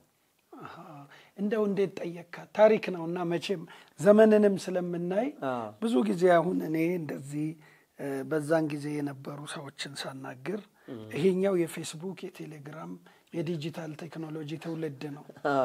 ሃይ በመዳፍ ውስጥ ነው አሁን። ያኔ ግን ደብዳቤ በመጻጻፍ ነው፣ በአማላጅ ነው። እንዴት ነው እስቲ አሁን ለትዳር ዘመንንም ነው የምናየውና? ያኔ እንደነገርኩ እኔ በእድሜ በልጣታለሁ፣ በትምህርትም በልጣታለሁ። ስለዚህ አሁን እንዴት አደጋለሁ ብዬ በመጀመሪያ አጎቷንና የቤተ ክርስቲያን አገልጋይ የነበሩ ወንጌላዊ ለነሱ ነገርኩ። እነሱ ብዙ ፖዚቲቭ የሆነ ነገር አልነገሩኝም። ከዛ በቃ እንደዚያ ካልሆነ በቃ ምን ከቀረ ይቀራል ብዬ እግዚአብሔር ፈቃድ ካልሆነ ይቀራል ብዬ ተውኩ። በኋላ ወንጌላዊው ተከታትሎ አባቷን ይጠይቃሉ። አባቷን ሲጠይቁ ሴት ልጅ እስከሆነች ድረስ ያው ጥሩ ክርስቲያን ከሆነ ማግባቷ የት ይቀራል፣ ብቻ የእግዚአብሔር ሰው ይሁን ብለዋል ብሎ ሲነግረኝ፣ ግን እሱ ሳይነግረኝ በፊት ህልም አየሁ። ያየሁት ህልም እኔ እሷ አባትና እናቷ በአንድ ማዕድ ዙሪያ ሆነን ስንመገብና እንደገና ደግሞ እቺ ልጅ አሁን ጠይቀህ በኋላ የሚተዋት ከሆነ ማንም ሳያውቅ ተዋት ብሎ አባቷ ጠየቁኝ። ወንጌላዊ ናቸው እሳቸው። ከዛ በኋላ እኔ እንደዚህ አይነት ነገር አላደርግም፣ በኔ ላይ እንዲደርስ የማልፈልገው በሷ ላይ እንዲደርስ አላደርግም ብዬ በህልም ነገርኳት። በነጋታው ያ ሰውዬ ይልክብኛል ወንጌላዊ። በጣም እፈልግሃለሁ እንድትመጣ ብሎ ጠየቀኝ። ህልሙን ባየ በነጋታው ሄድኩኝ። ሲሄድ እንደዚህ ብሎኛል እኮ አለ። ጥሩ አልኩኝና ለሷም ለአባቷም ሳልነግር እኔ ዩኒቨርሲቲ ሄድኩ። ግን ለአክስቷ ልጅ ነገርኳት። እንደዚህ እኔ እሷን ላገባ አስቤያለሁ፣ እሷ ደግሞ አንቀራረብም፣ ስለዚህ ንገሪያት እንድትጸልይ ብዬ እኔ ዩኒቨርሲቲ ገባሁ። ከዛ ደብዳቤ ጽፌ ሲጠይቅ ለደብዳቤው ለወላጆቼ መልስ ደብዳቤ ጻፍ ብለሃለች ብላ ጻፈች። ከዛ ደብዳቤ ጻፍኩ። ለወላጆች ነው የጻፍከው? አዎ። ምን ብለህ? ልጃችሁን ስጡኝ፣ በቃ እግዚአብሔር ፈቃድ ከሆነ ለወላጆች ማለት። አዎ፣ የእግዚአብሔር ፈቃድ ከሆነ ላገባት እፈልጋለሁ፣ ጸልዩልኝና መልሳችሁን እፈልጋለሁ ነው። እዚህ ከውድ የህይወት ቲቪ ተከታታዮች ከካሜራ በስተጀርባ የህይወት ቲቪ ካሜራማኑ ትልቁ ባለሙያ ጸጋይ ወልደ ጊዮርጊስ ይገኛል። ወጣት ነው። እሱም ትዳር ከያዘ 1-2 ዓመት ሆኖታል። ይስቃል። ምናልባት ከነሱ ዘመን ጋር እያስተያየ ይሆናል። እሺ ጋሼ። ከዛ በኋላ አሁን እኔ ሲጽፍ እሳቸውም አባቷም ወንጌላዊ ስለነበሩ ጥሩ መካሪ አባት ስለሆኑ እኔን የሚመክሩኝ ስለነበሩ እግዚአብሔር ፈቃድ ከሆነ እንጸልያለን፣ ያንተን ደብዳቤ ሰጥቻታለሁ፣ የሌላውን ሰው ደብዳቤ ትቀዳለች፣ ያንተን ግን ተቀብላ አስቀምጣለች፣ ይሄ ፈቃደኛ መሆኗን ያረጋግጣልና ጸልይ ብሎ እሳቸው ደብዳቤ ጻፉን። አባት። አዎ፣ ይገርማል። የሚደርሷትን ደብዳቤዎች ያውቃሉ፣ ስትቀድም ያውቃሉ ማለት ነው። በጣም ግልጽነት ነበሩ። ወላጆች ጥሩ ወላጆች ናቸው፣ አባትም እናትም። ያንተን ደግሞ እንዳስቀመጠችም አውቀዋል። አስቀመጠች አሉ። አልተጫኗትም። የሚገርም ስልጣኔ ያለ ምንም ፈቃድ እሳቸው በጣም የእግዚአብሔርን ፈቃድ ብቻ ነው። አዎ፣ የእግዚአብሔር ፈቃድ ብቻ ይሁን ብሎ ነው። በኋላ ልክ ጥር ላይ እረፍት አለ። ለእረፍት የአምልኮ ቤት እነሱ ጋር ነው። ስለዚህ ከወሊሶም ሲመጣ ከአዲስ አበባም ሲሄድ እነሱ ጋር ነው የማመልከው፣ ሌላ ቤተክርስቲያን ስለሌለ። ስለዚህ እዛ ሲሄድ በቃ ምሳ ትበላለህ አሉኝና ጋበዙኝ። ምንም ማድረግ አልችልም። ሄድኩኝ ቤታቸው እና አራታችን ብቻ እንደተባለው ተገኘን እና በህልም ያየሁትን ጥያቄ የተጠየቁትን ጥያቄ ጠየቁኝ። ያንን ጥያቄ በዛው መለስኩ። ሽማግሌ የለም ምንም የለም። 5 ዓመት ለኔም ለሷም አባት ሆኖ በቃ እየመከሩን አድርሶ የዳሩን እሳቸው ናቸው ማለት ይችላል። በጣም ይገርማል። ከዛ ልጆች ተወለዱና እንግዲህ ዛሬ ያለበት ሁኔታ ደረስክ። እንደው ጋሼ ወደ ቃለ ሕይወት ልምጣና ወደ ኢትዮጵያ ቃለ ሕይወት ቤተክርስቲያን ከመግባት በፊት እንዴት ነው የት አገለገልክ? እግዚአብሔር ይመስገን። ስለ አገልግሎት ስነሳ ሁሉ ጊዜ ማረሳው እዛ ያደኩበት ድሬንጭኒ 40 ዓመት ሙሉ ቃልቻ የነበሩ ሴት 3 ልጆቻቸው በአምልኮ ምክንያት ሞተውባቸዋል። ስለዚህ ሴትዮዋ የሚወዷት አንድ ሴት ልጅ ታመመችባቸው። እሷ ስትታመምባቸው እኔ አሁን 40 ዓመት ቃልቻ ነኝ፣ ከኔም ይበልጣል ለተባለው ተስያለሁ። ምናልባት የናንተ ከዚህ ስለት በላይ ሊሆን ይችላል። እስቲ ሰው አምጡና እንደው ለልጄ ይጸልይ አሉ ብሎ ጋበዙን። ከዛ እኔና ጓደኛዬ ዋቁማ ይርኮ ይባላል ከሱ ጋር የባለቤቴን አባት እና ወንድማቸውን ገብረስላሴ አራርሳንና ደላሳ አላርሳ እነሱን ጠራናቸውና መጥቶ ጸለው። ልጅቱ እሳቸው የጠየቁት ጥያቄ ምንድነው? ልጄ መሞቷ አይቀርም፣ ህይወቷ እንዲቀጥል ሳይሆን እኔ ከመሞቷ በፊት ልጄ የምትጠይቀውን ጥያቄ መልስ ሰጥቼ ከዛ በኋላ ብትሞት እንኳን አይቆጨኝም ነበር። ልክ ጠዋተኛ ጸልየን ስንወጣ ከወጣን በኋላ ልጅቱ እናቷን ጠራችና የምትፈልገውን ምግብ ነገረቻቸው። የነዚህ አምላክ እውነትም አምላክ ነው አሉ ሴትዮዋ።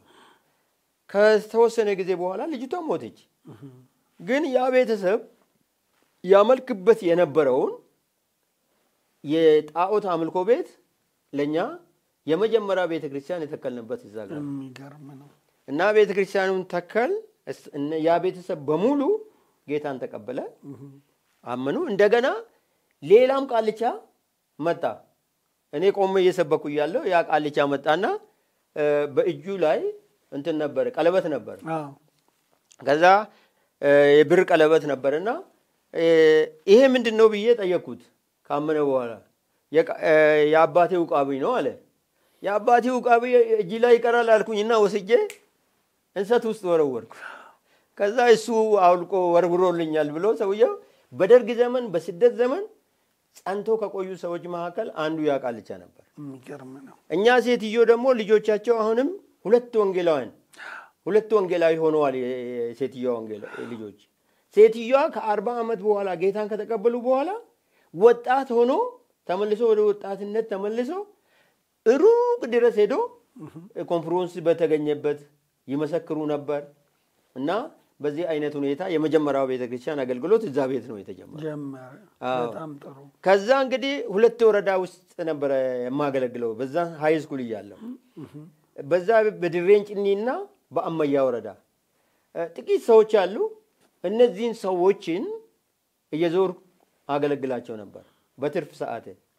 አንድ ጊዜ በጣም ከሚገርመኝ መካከል እዛ ድሬንጭኒ የዚህ አዲስ አበባ ነዋሪ የሆነ አንድ ክርስቲያን ወንድም መጥቶ ነበር።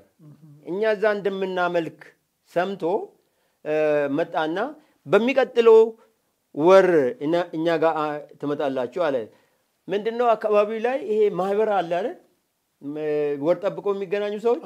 እኛም አመያ ውስጥ ያሉትና ጥቁርንጭኒ ውስጥ ያሉትን ሰዎችን አሰባስበን በማህበር አደራጀን እና በማህበር ስለተደራጁ በሚቀጥለው ወር አንተ ቤት ነው፣ በሚቀጥለው የኔ ጋር ነው፣ እሱ ጋር ነው፣ እንደዚህ ይዞርን እንጸልያለን።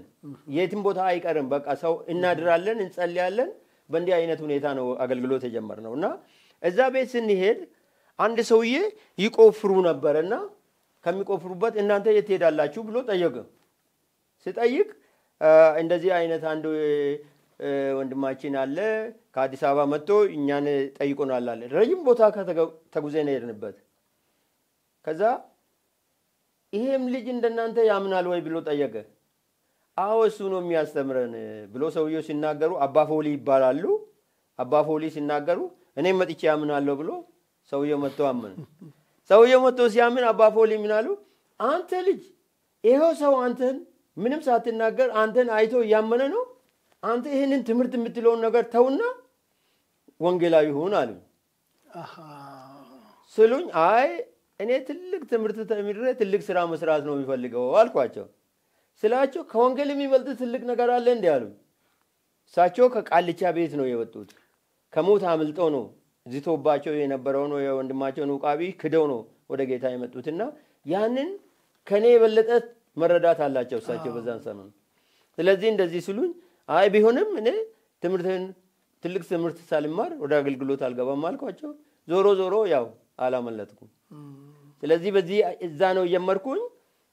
ሃይ ስኩል እስኪ ጨርስ ድረስ በአመያ በድሬንጭኒ እየዞርኩ አገለግል ነበር። ቤተክርስቲያናት ተተከሉ።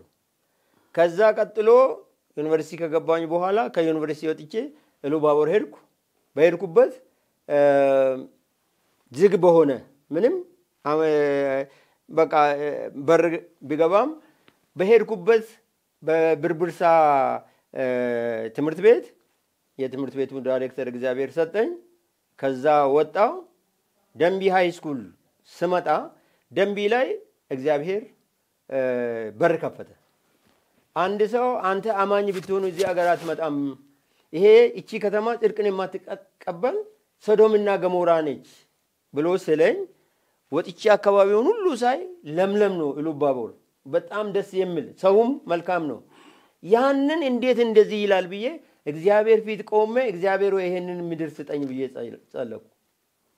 በዛ ምድር ጸልይ ነበር። ባለቤቴ ጋር ከተጋባን በኋላ ስንጸልይ አንዲት ሴት የትምህርት ቤታችን ሴክሬታሪ የነበረች መስክሬ አዲስ ኪዳን ሰጥቻት ነበርና እሷ ከሷ ላይ አጋንንት ጮሆ እዚህ ከተማ እንዳንኖር የከለከለን እሱ ነው ብሎ አጋንንት ጮኸ። ከዛ አጋንንት ከጮኸ በኋላ እዛ የሚታወቁትን ሰዎች ጠሯቸው። ሲጠሯቸው አንተ አይደለህም ብሎ ሰይጣኑ መለሰ። እኔና ባለቤቴን በሌሊት ጠሩን። ከ5 ሰዓት በኋላ ስንሄድ ብዙ ሰዎች ይዟት ነበር ቁጭ ያሉት። በጌታ ስም ገሰጽ። አጋንንቱ በዛን ሰዓት ታዘዘ። እኔና ከኔ ጋር የነበረውን ልጅ ወደ እስር ቤት ወሰዱኝ። ባለቤቴ ልትወልድ የመጀመሪያ ልጃችን ልትወልድ ስለነበረ መዳረሻዋ ስለነበረ ወደ ቤት ግቢ ያሉ እና ልጁን ወደ እስር ቤት ወሰዱን። ታሰርና አደርን። በማለዳ ተነስቶ ቀንደኛ ጴንጤ ይዘናል ብሎ ለአውራጃ ፖሊስ ሪፖርት ሲያደርጉ ምን ሲያደርግ አገኛችሁ ብሎ እሱም ጥያቄ ያደርግ ፍቱና ልቀቁዋል። ሴትዮዋ ካልቆሰለች ካልሞተች ወይም አደጋ ካልደረሰባት ለምን ተፈወሽ ብላችሁ ነው የምታስሩት? ፍቱና ልቀቁዋል። እግዚአብሔር በዛ ገብቶ ነፃ ወጣው። ከዛ ቀን ጀምሮ በደንቢ ዙሪያ እግዚአብሔር ወንጌል እሳት ለቀቀ። በእግሬ እስከ 7 ሰዓት መንገድ ይሄን ነበር። ሃይ ስኩል መምህር ሆኜ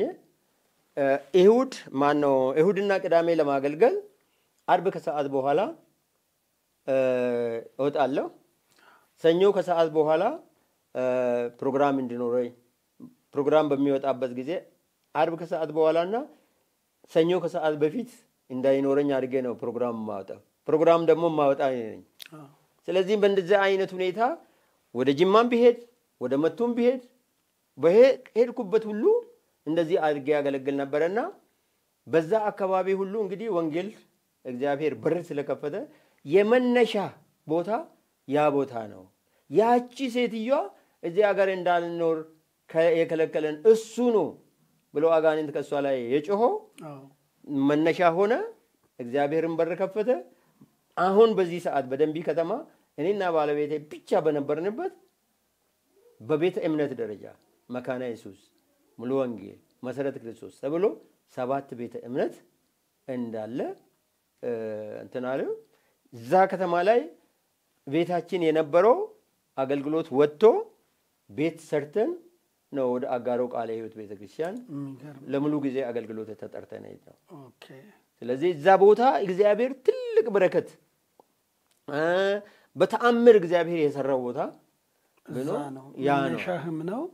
አንድ ሰዎችም ተፈተዋል። 2 ላንተ ደግሞ ለወደፊቱ እምነት መሰረት ሆነዋል።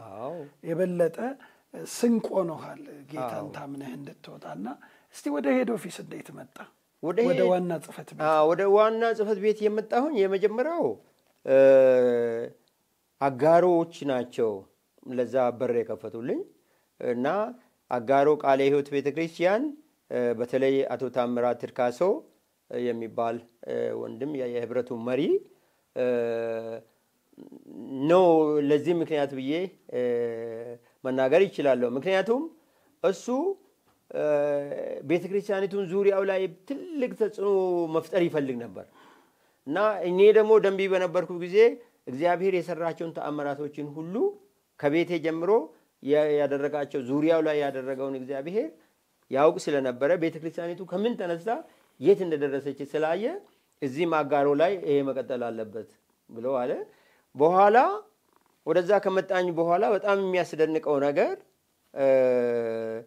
እግዚአብሔር ሸክም የሰጣቸው እንደነ ጋሽ አባበ ብርሃኑ እንደነ አቶ ታሪኩ ጂኖሎ የመሳሰሉ አባቶች ናቸውና ወሰኑ እኔን ከመንግስት ስራ እንዲወጣ አደረጉ። ከወጣኝ በኋላ ዋና ጽፈት ቤትን አስፈቅደው ነው የጀመሩት። ድጋፍም የጀመሩበት መነሻ ገንዘብም ከዋና ጽፈት ቤት ነጋሽ ደምሴ ናቸው የፈቀዱላቸውና ጋሽ ደምሴ ማደ እሳቸው በተለይ ምዕራብን ጎብኝቶ አያውቁምና ዶክተር ወርቁ ኃይለ ማርያም ጋሽ ተግሌ ወልደ ጊዮርጊስ እና እሳቸው ምዕራብን ጎብኝተው ነበር። አጋሮች አጋሮን ሳይጎበኙ እንዳይሄዱ ያዟቸው። ጋሽ ደምሴ ከመጡ በኋላ አዩንና ጉባኤ ላይ ይሄ ሁሉ እያለ ቤተክርስቲያንን የሚወክል ሰው እንዴት ከመካከላችሁ አይኖርም? ቤተክርስቲያንና ዋና ጽፈት ቤትና እናንተን የሚያገናኝ ሰው መኖር አለበት ብሎ በቁጣ ተናገሩ። በዛው ወንድም ታምራት ትርካሶ ተነስቶ እኛ ሰው አላጣንም፣ ሰው አለን፣ እንደ መጋቢ እንደ ጸሐፊ እያገለገለን ያለ ሰው አለ፣ ግን መነሻ ባጀት ነው የምንፈልገው። ጥቂት ጊዜ ብትደጉሙን እኛ ራሳችንን እንችላለን፣ ራሳችንን የሚያስችል ሰው ልትረዱን ትችላላችሁ፣ ግዴታ አለባችሁ ብሎ ጠየቀ። ከዛ በኋላ እሳቸው ሰው ካለኛ የምንረዳለን አሉ። ይሄው ሰው ብሎ እኔንም ሳማክረኝ ወደ እኔ ጠቆመ። ከዛ እኔም ከዛ በፊት ሌላ ቤተ እምነት ጠይቆኛል። አንተ ጥሪ ያለ የወንጌል ጥሪ ያለ፣ ስለዚህ ከኛ ጋር መምጣት አለብህ አሉኝ። እኔ አገልግሎት ፍለጋ ወደ ሌላ ቤተክርስቲያን አልሄድም። ቃለ ሕይወት ከጠራችኝ ግን በነጋታው ነው የሚወጣው ብዬ ነግሬያቸዋለሁ። እነሱም ይጸልዩልኝ ስለነበረ ይሄ ሲመጣ ልክ ሚያዝያ ውስጥ እሳቸው መጡ። ሰኔ 10 ላይ በቃ ቤተክርስቲያን ጠየቀችኝ። ወደ አጋሮ መጣሁ። አጋሮ ላይ ሆኜ አጋሮ ላይ የአብያተ ክርስቲያናቱ እዛ ያሉ ህብረት ሰብሳቢ ነበር። ስንት ዓመተ ምህረት ነው? 84 ዓመት ሙሉ ሰኔ 10 ነው የወጣው። ከዛ የህብረቱ ሰብሳቢ አደረጉኝ። ቀጥሎ የአጥቢያው መጋቢ ነኝ። እንደገና የቃለ ሕይወት ህብረት ደግሞ ጻፊ ሆኜ የህብረቱ አውራጃ ነበር የሚባለው በዛን ሰዓት የሱም ጻፊ ሆኜ ያገለግል ነበር እና በእግር እስከ 7 ሰዓት ከዛም በላይ እየተጓዝኩ ጎበኝ ነበር። ግን እግዚአብሔር በዛ ውስጥ ትልቅ ስራ ሰራ። እኔ ከመምጣቴ በፊት የነበረው የቤተክርስቲያን ብዛት አጋሮ ላይ ዛኔ ቃለ ሕይወት የነበረው አጥቢያ ወደ 20 ነበሩና 20ዎቹ አገልጋዮች እንዲወጡ ተደረገ። በኋላም ቦታዎች የቀብር ቦታ አልነበረ። የቀብር ቦታን ጠበቃ ሆኜ እስከ ከፍተኛ ፍርድ ቤት ድረስ ተሟግቼ አካባቢው ላይ እንዲሆን ተደረገ። አዎ እሱ ጸና። ከ4 ዓመት አገልግሎት በኋላ ኢቲሲ ገባው። ኢቲሲ ከገባውኝ በኋላ ያው ቃለ ሕይወት ጋሽ ኩርሴ ዶክተር ኩርሴ የትም አትሄድም እዚሁ ትሆናለህ አሉኝ። እንግዲህ እሺ እኔ ምርጫ የለኝም ብዬ ጠበቅኩ። ግራጁዌት እንዳደረግኩ ወርድ ፎር ዘ ወርልድ አስተባባሪ እንዲሆን ተደረግኩ። እዛም መግባቴ ለትርጉም ስራ በጣም ጠቀመኝ። ትርጉም ስራ ተርጓሚ እንዲሆን እግዚአብሔር በዛ የተጠቀመበት አንዱ መንገድ ነው። እግዚአብሔር ብቻ በመንገድ ሁሉ የሚያስተምረኝ ነገሮች አሉ እና በዛ ተርጓሚም ጥሩም የትርጉም ስራ እንዲሰራ እግዚአብሔር ረዳኝ። በነገራችን እስከ 30 የሚደርሱ መጽሐፍትን በኦሮምኛና በአማርኛ ተርጉሜያለሁ። ስለዚህ እነዚህ ነገሮች መስመር የመጣሁበት መስመር ናቸው። እዚህ ቃለ ሕይወት የገባሁኝ ከወርድ ፎር ዘ ወርልድ 1 ዓመት ከ8 ወር ካገለገልኩኝ በኋላ ምን ዲፓርትመንት ላይ ገባ? ያኔ የወንጌል ስርጭት ክፍል ነው። ቀጥታ ለምክትል ዋና ጸሐፊ ተጠሪ ነኝ ነበርኩኝ ማለት ነው። እና ከዛ በፊት ሌላ ዲፓርትመንትም አልነበረም። ስለዚህ የክፍል ኃላፊዎች ቀጥታ ከመንፈሳዊ ዘርፍ ኃላፊ ጋር ነበር የሚገናኙት እና ወንጌል ስርጭትና ቤተክርስቲያን ተከላ ላይ እሰራ ነበር። በኋላ ክፍሉ እየሰፋ መጥቶ ሚሽንስ መምሪያ ሲመሰረት ከሚሽንስ መምሪያ በኋላ አስቀድሞ ወንጌላውያንን የማሰለጥነው ነኝ፣ ባጀትም የምፈልገው ነኝ ለስልጠናው። እንደገና ህንጻ ግንባታ ላይ ባጀት ፕሮፖዛል ጽፌ እንትን እንዲደረግ በተለይ አዳዲስ አካባቢዎች ላይ ድጋፍ ማድረግ ነበረብን። እነዚህን ሁሉ ነገሮች እግዚአብሔር በጊዜው ያደርግ ነበር። በተለይ በሰሜን፣ በምዕራብ፣ በምስራቅ፣ በመሃል ያልደረስኩበት በኢትዮጵያ ውስጥ ምናልባት ሶማሌ ክልል ቀብሪ ዲሃር አካባቢ፣ ሰሜን ደግሞ ጎንደር፣ ደቡብ ጎንደር እንትን አልደረስኩም። የደቡብ ጎንደር ዋና ከተማ አልደረስኩም። ከዚህ ውጪ በኢትዮጵያ ውስጥ በቃለ ሕይወት አገልግሎት እግዚአብሔር አዞሩኛል እና በእንደዚህ ጊዜ ሁሉ እግዚአብሔር በቃለ ሕይወት ቤተክርስቲያን በጣም ትልቅ በረከት ባርኮኛል። ታምሜ ቃለ ሕይወት አሳክሞኛል። እንደገናም ደግሞ ቤቴ እንኳን ፈርሶብኝ የ1 ዓመት የቤት ኪራይ ከፍሎልኛል። ያ ሁሉ ትልቅ ውለታ ነው ለኔ። እንደገናም ደግሞ ይሄንን ሁሉ የአገልግሎት በር ከፍቶ ቃለ ሕይወት ሲሰጠኝ እኔ ማን ነኝ ብዬ ራሴን እንዳይ አድርጎኛል። ስለዚህ እግዚአብሔር ቃለ ሕይወትን ይባርካት እና ያስፋት።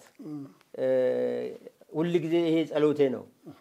ምክንያቱም በሁሉም ቦታ እንዲቆም ቃለ ሕይወት ከኔ ጋር ቆመዋል።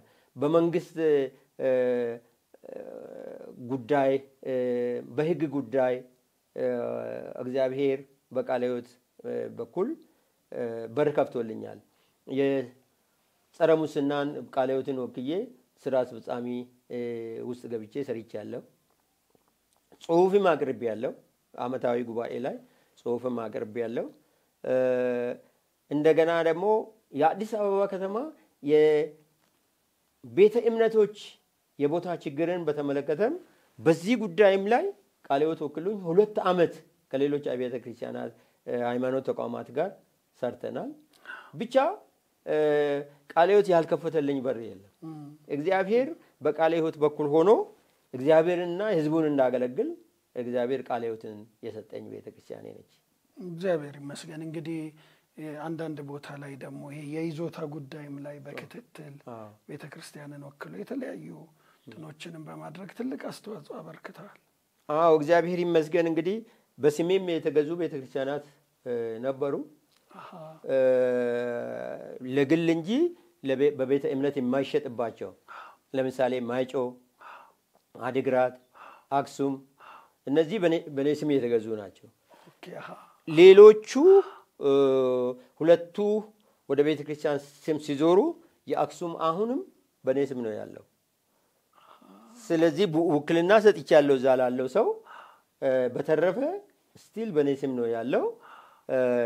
ለቤተክርስቲያን ያው አሳውቅ ያለው።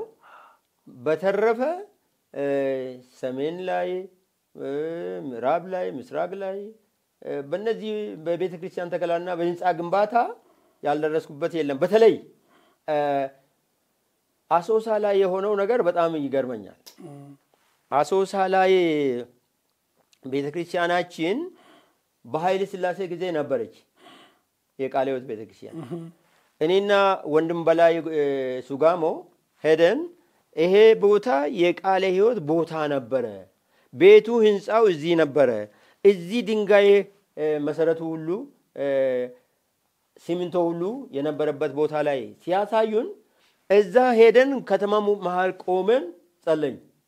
በዛን ሰዓት የቃለ ሕይወት ቤተክርስቲያን አልነበረም። ስለዚህ የዶክተር ተስፋዬ ወንድም ታናሽ ወንድም መጥቶ ይሄንን ህዝብ እንድታገለግሉ ያስፈልጋል ብሎ የቤኒሻንጉል ጉሙዝን ካርታ ሰጥቶኝ ነው ከዛ የተዛወረው። የዛ ይጸለይ ስለነበረ እኔና ወንድም በላይ ሄድን። ቦታው ላይ ቆመን ጸለይ። 20,000 ካሬ ሜትር ቀድሞ የነበረ የኤስአይኤም ግቢ ተመለሰልን። ያኛው ግን ገባ ሴንተር ስለሆነ ገባ የገባ ቦታ አደረጉት። ስለዚህ ከተማ ውስጥ ያ ቦታ እንዲመለስልን ሄደን የክልሉን አስተዳደር ስንጠይቅ እናንተ ከተማ ውስጥ ገብታችኋል፣ ጥቂትም ምዕመናን ቢኖራችሁ ሌሎቹን ግቡ ተብሎ እምቢ ስላሉ እናንተ ከገባችሁ አትወጡምና እዚህ ከተማ ውስጥ ቦታ ፈልጋችሁ ግዙ ተባለ። ገርመናው ፍቃድ ሰጠ። ከዛ እሺ ብለን ዞረን አንድ ቦታ አገኘን። 700 ካሬ ሜትር ግቢ ያለው ስናገኝ ያንን ቦታ እኔ ገንዘብ በዛ ወቅት አልነበረኝም። ከአቶ ግርማ ሃናኖ ላይ ገንዘብ ተበደረ። እሳቸው የመጽሐፍ ቅዱስ ትምህርት ቤት አስተባባሪ ስለነበሩ እኛን እንደጋገፋለን። እዚህ ውስጥ እዚህ ካለ እዛ፣ እዚህ ካለ እዛ እያለን ሲገኝ ደግሞ እንመልሳለንና በዛ አይነት ሁኔታ እሳቸው ተባበሩኝና ያ ቦታ ተገዛ። በዛ ቦታ ላይ እግዚአብሔር የሰራው ተአምር ይገርመኛል። አጠገብ የነበረው ሰውዬ ገራጁን ለማስፋፋት እንትን ሲያደርግ ሴትዮዋ በምንም አይነት ላንተ አልሸጥም ብላ እምቢ ብላ ከቆየች በኋላ የኛ ወንጌላዊ ሄደው ጠይቆ በ48,000 ብር ነው የገዛነው። 700 ካሬ ቤትም አለው። ከዛ ያንን ከገዛም በኋላ ያ ከተገዛ በኋላ የኮተቤ ቃለ ሕይወት ቤተክርስቲያን ወንጌላዊ ላከች። ወንጌላዊ ለመጎብኘት መሐንዲስ አንድ ማን ነው ሚካኤል ደንባው ሄዶ ሲያይ የሚያመልኩበትን ቤት አየ፣ ቦታውን አየ። ቦታውን የማይመጥን ቤት ነው። ስለዚህ ገንዘብ የላችሁ ወይ ብሎ ሲጠይቅ 36,000 ብር አለን ብሎ ሲሉ እሷና ቶሎ ብላችሁ ቆርቆሮና መስመር ግዙ፣ እንጨት ግዙ አለ። እንጨትኛ አለን ብሎ አለ። በዛኛው 2000 ካሬ ሜትር ቦታ ላይ ቦታ የሚለቁ ሰዎች የተከሉት ባህር ዛፍ አድጓል። እሱን ካሳ ከፍለን ነበር። እሱ አሁን ለህንጻው ግንባታ ግብአት ሆነ። እሱን አስቆርጠው አመጣና 240 ቆርቆሮ በዛ እንጨት ላይ ሰርቶ መጣ። ዲዛይኑ በጣም ልዩ ነው። ልክ ጌጃ ቃለ ሕይወት ማየት ይቻላል። እንደዛ ነው። ከተማ ውስጥ በጣም ምርጥ ቤተክርስቲያን ነው። ግን የከተማው ነዋሪዎች ይሄ ቤተክርስቲያን ካልፈረሰ አሉ። ለምን? ነፋስ ከተነሳ ቆርቆሮን በየአቅጣጫው ይበትናል። ልጆቻችንም ከብቶቻችንም ቆርቆሮ ይቆራረጣል። ከፍ ያለ ነው፣ በጣም ከፍ ያለ ነው፣ ረጅም ነው። ስለዚህ ይሄ ካልፈረሰ ብሎ ሲጠይቁ እንደ አጋጣሚ የቤተክርስቲያኒቱ ሰብሳቢ የፖሊስ አዛዥ ነው እዛ። ስለዚህ እሱ ላይ ነው ከሰሱት።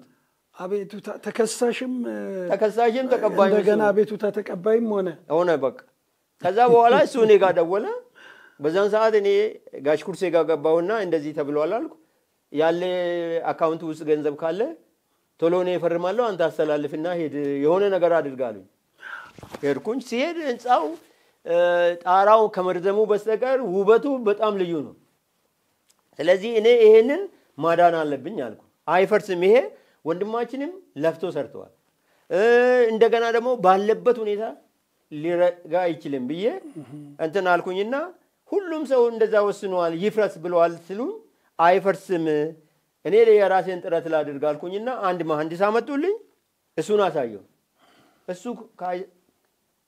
እሱ መጥቶ ተመሳሳይ ነገር ነገረኝ ይፍረሳል እኔ ደግሞ አይፈርስም ቆይ ላሳይ አልኩኝና ዙሪያውን ዞሬ አሳየሁትና እዚህ ጋር ይሄ ውስጥ ያለው ነገር ተው እዚህ ጋር ተሰራለህ መሬት መሰረቱን ታወጣለህ ከዛ ቶፕ ቢም ታረጋለህ እና እዛ ጋር ቢሙ ላይ እነዚህን እንጨቶችን እዚህ ከቆራረጥክ ቆርቆሮ እዚህ ላይ ጣራ መጥቶ ያርፋል ጥሩ ህንጻ ይሆናል እባክህን አታበላሽ አልኩት እሺ ያደርጋለሁ አለ በዛ አይነት አሁን በአሶሳ ከተማ በጣም ምርጥ ህንጻ በሱ አይነት ቁመቱን እንትን ማድረግ ተቻለ ተስተካክሎ መጥቶ አረፈ ቤቱ ሳይፈርስ ቀረ በዛ አይነቱ እግዚአብሔር እንደዚህ አይነት ብዙ ነገሮች አሉ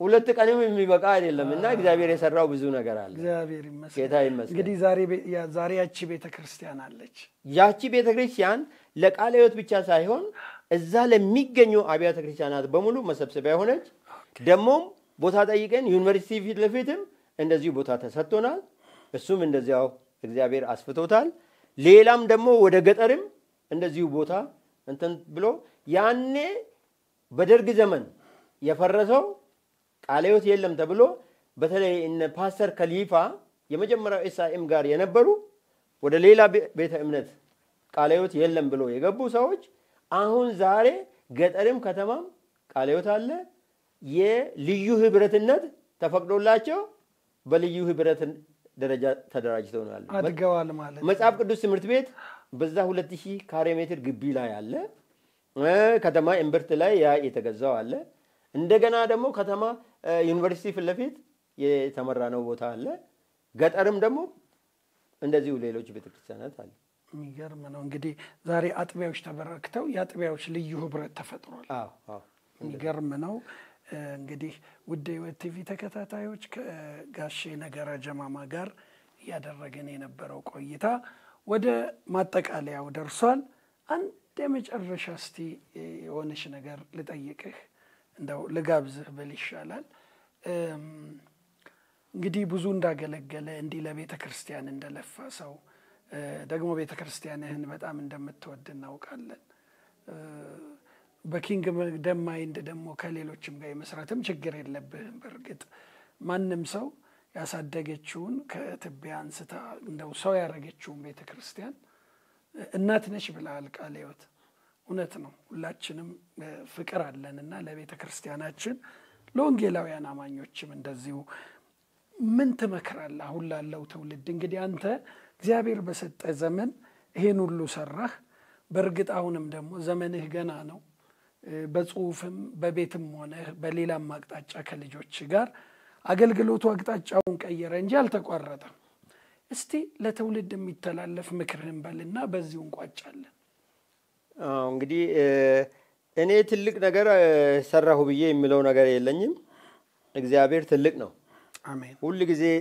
አጋሮ ያለው አንድ ነገር መናገር ይዝልኛል እግዚአብሔር ታሪክ ይሰራል ሰዎች ደግሞ በእግዚአብሔር ታሪክ ውስጥ ይገባሉ ይሄንን ነው እያየነ ያለነውና ያ በጣም ትልቅ ልቤን የሚያሳርፈኝ እና ጋሽ ንጉሴ ቁምቢ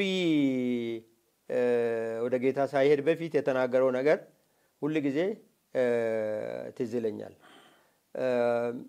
በደርግ ዘመን በስደት ዘመን በእውነት ከሰው ምስክርነት አንድ የሱ ምስክርነት ከእግዚአብሔር ቃል ደግሞ ራእይ ምዕራፍ 3 ላይ ያለው ከቁጥር 2 ጀምሮ ያለው እስከ ቁጥር 7 ያለው እስከ 6 ያለው በጣም ሁሌ ጊዜ የማነበው ክፍል ነው።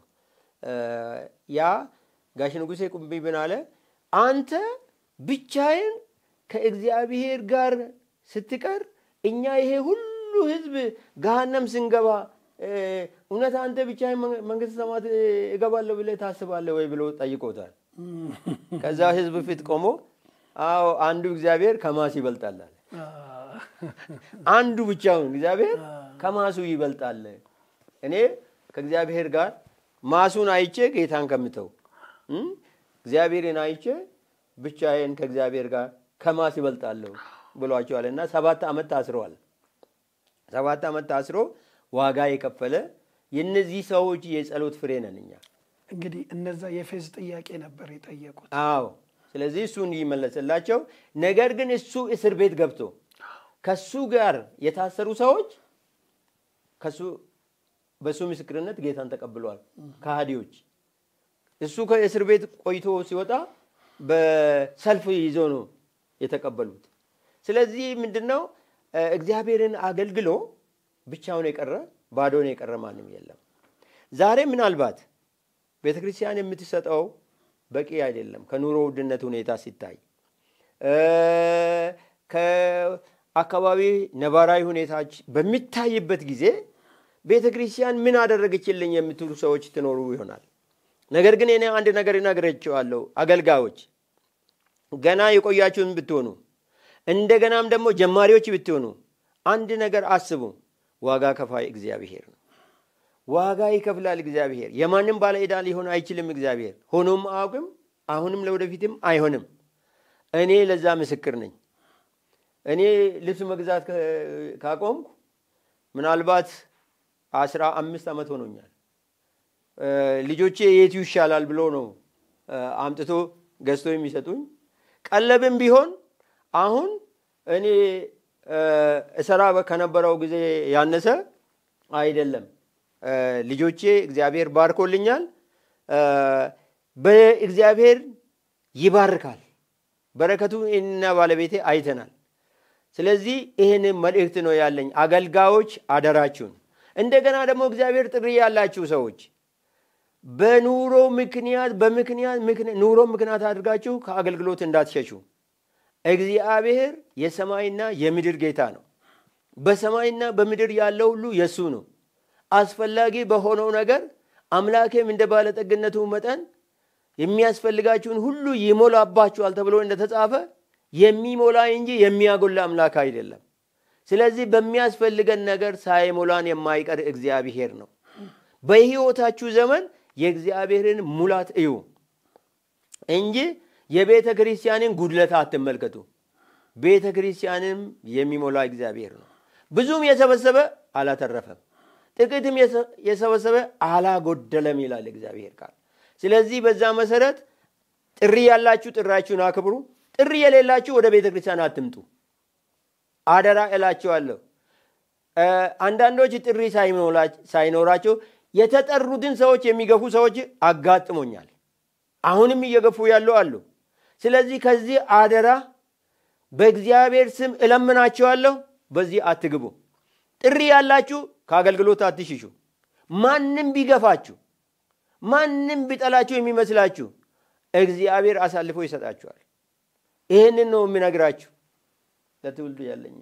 እግዚአብሔር ይባርክ ጋሽ። እንግዲህ በእውነት በጣም ሰፊ የህይወት ልምድን ያካፈልከን ከቤተ ክርስቲያናም ጋር የነበረህን ረጅም የህይወት ጉዞ ነግረህናል። ከዚህ ደግሞ ትውልድ ይማራል፣ ታላላቆችም ታናናሾችም ይማራሉ። እንግዲህ ከእድሜ አንጻር አንተ ከአንጋፋዎቹ የቤተ ክርስቲያን አባቶች ጋር የምትመደብ አይደለህም። የመካከለኛው ዘመን ወይም ደግሞ የመካከለኛው ትውልድ አካል ነህ እና እግዚአብሔር ይባርክ። በጣም ብዙ በቆየ ብዙ በኖረም ሳይሆን እግዚአብሔር በሰጠን ጊዜ ራሳችንን ለሱ መልሰን ሰጠን ለወንጌል መስራት መልካም ነውና እንግዲህ ዛሬ መተህ የህይወት ልምድን ስላካፈልከን በዚህ መልኩ ጌታ ያሳለፈን ሁሉ ስላሳየህን እናመሰግናለን።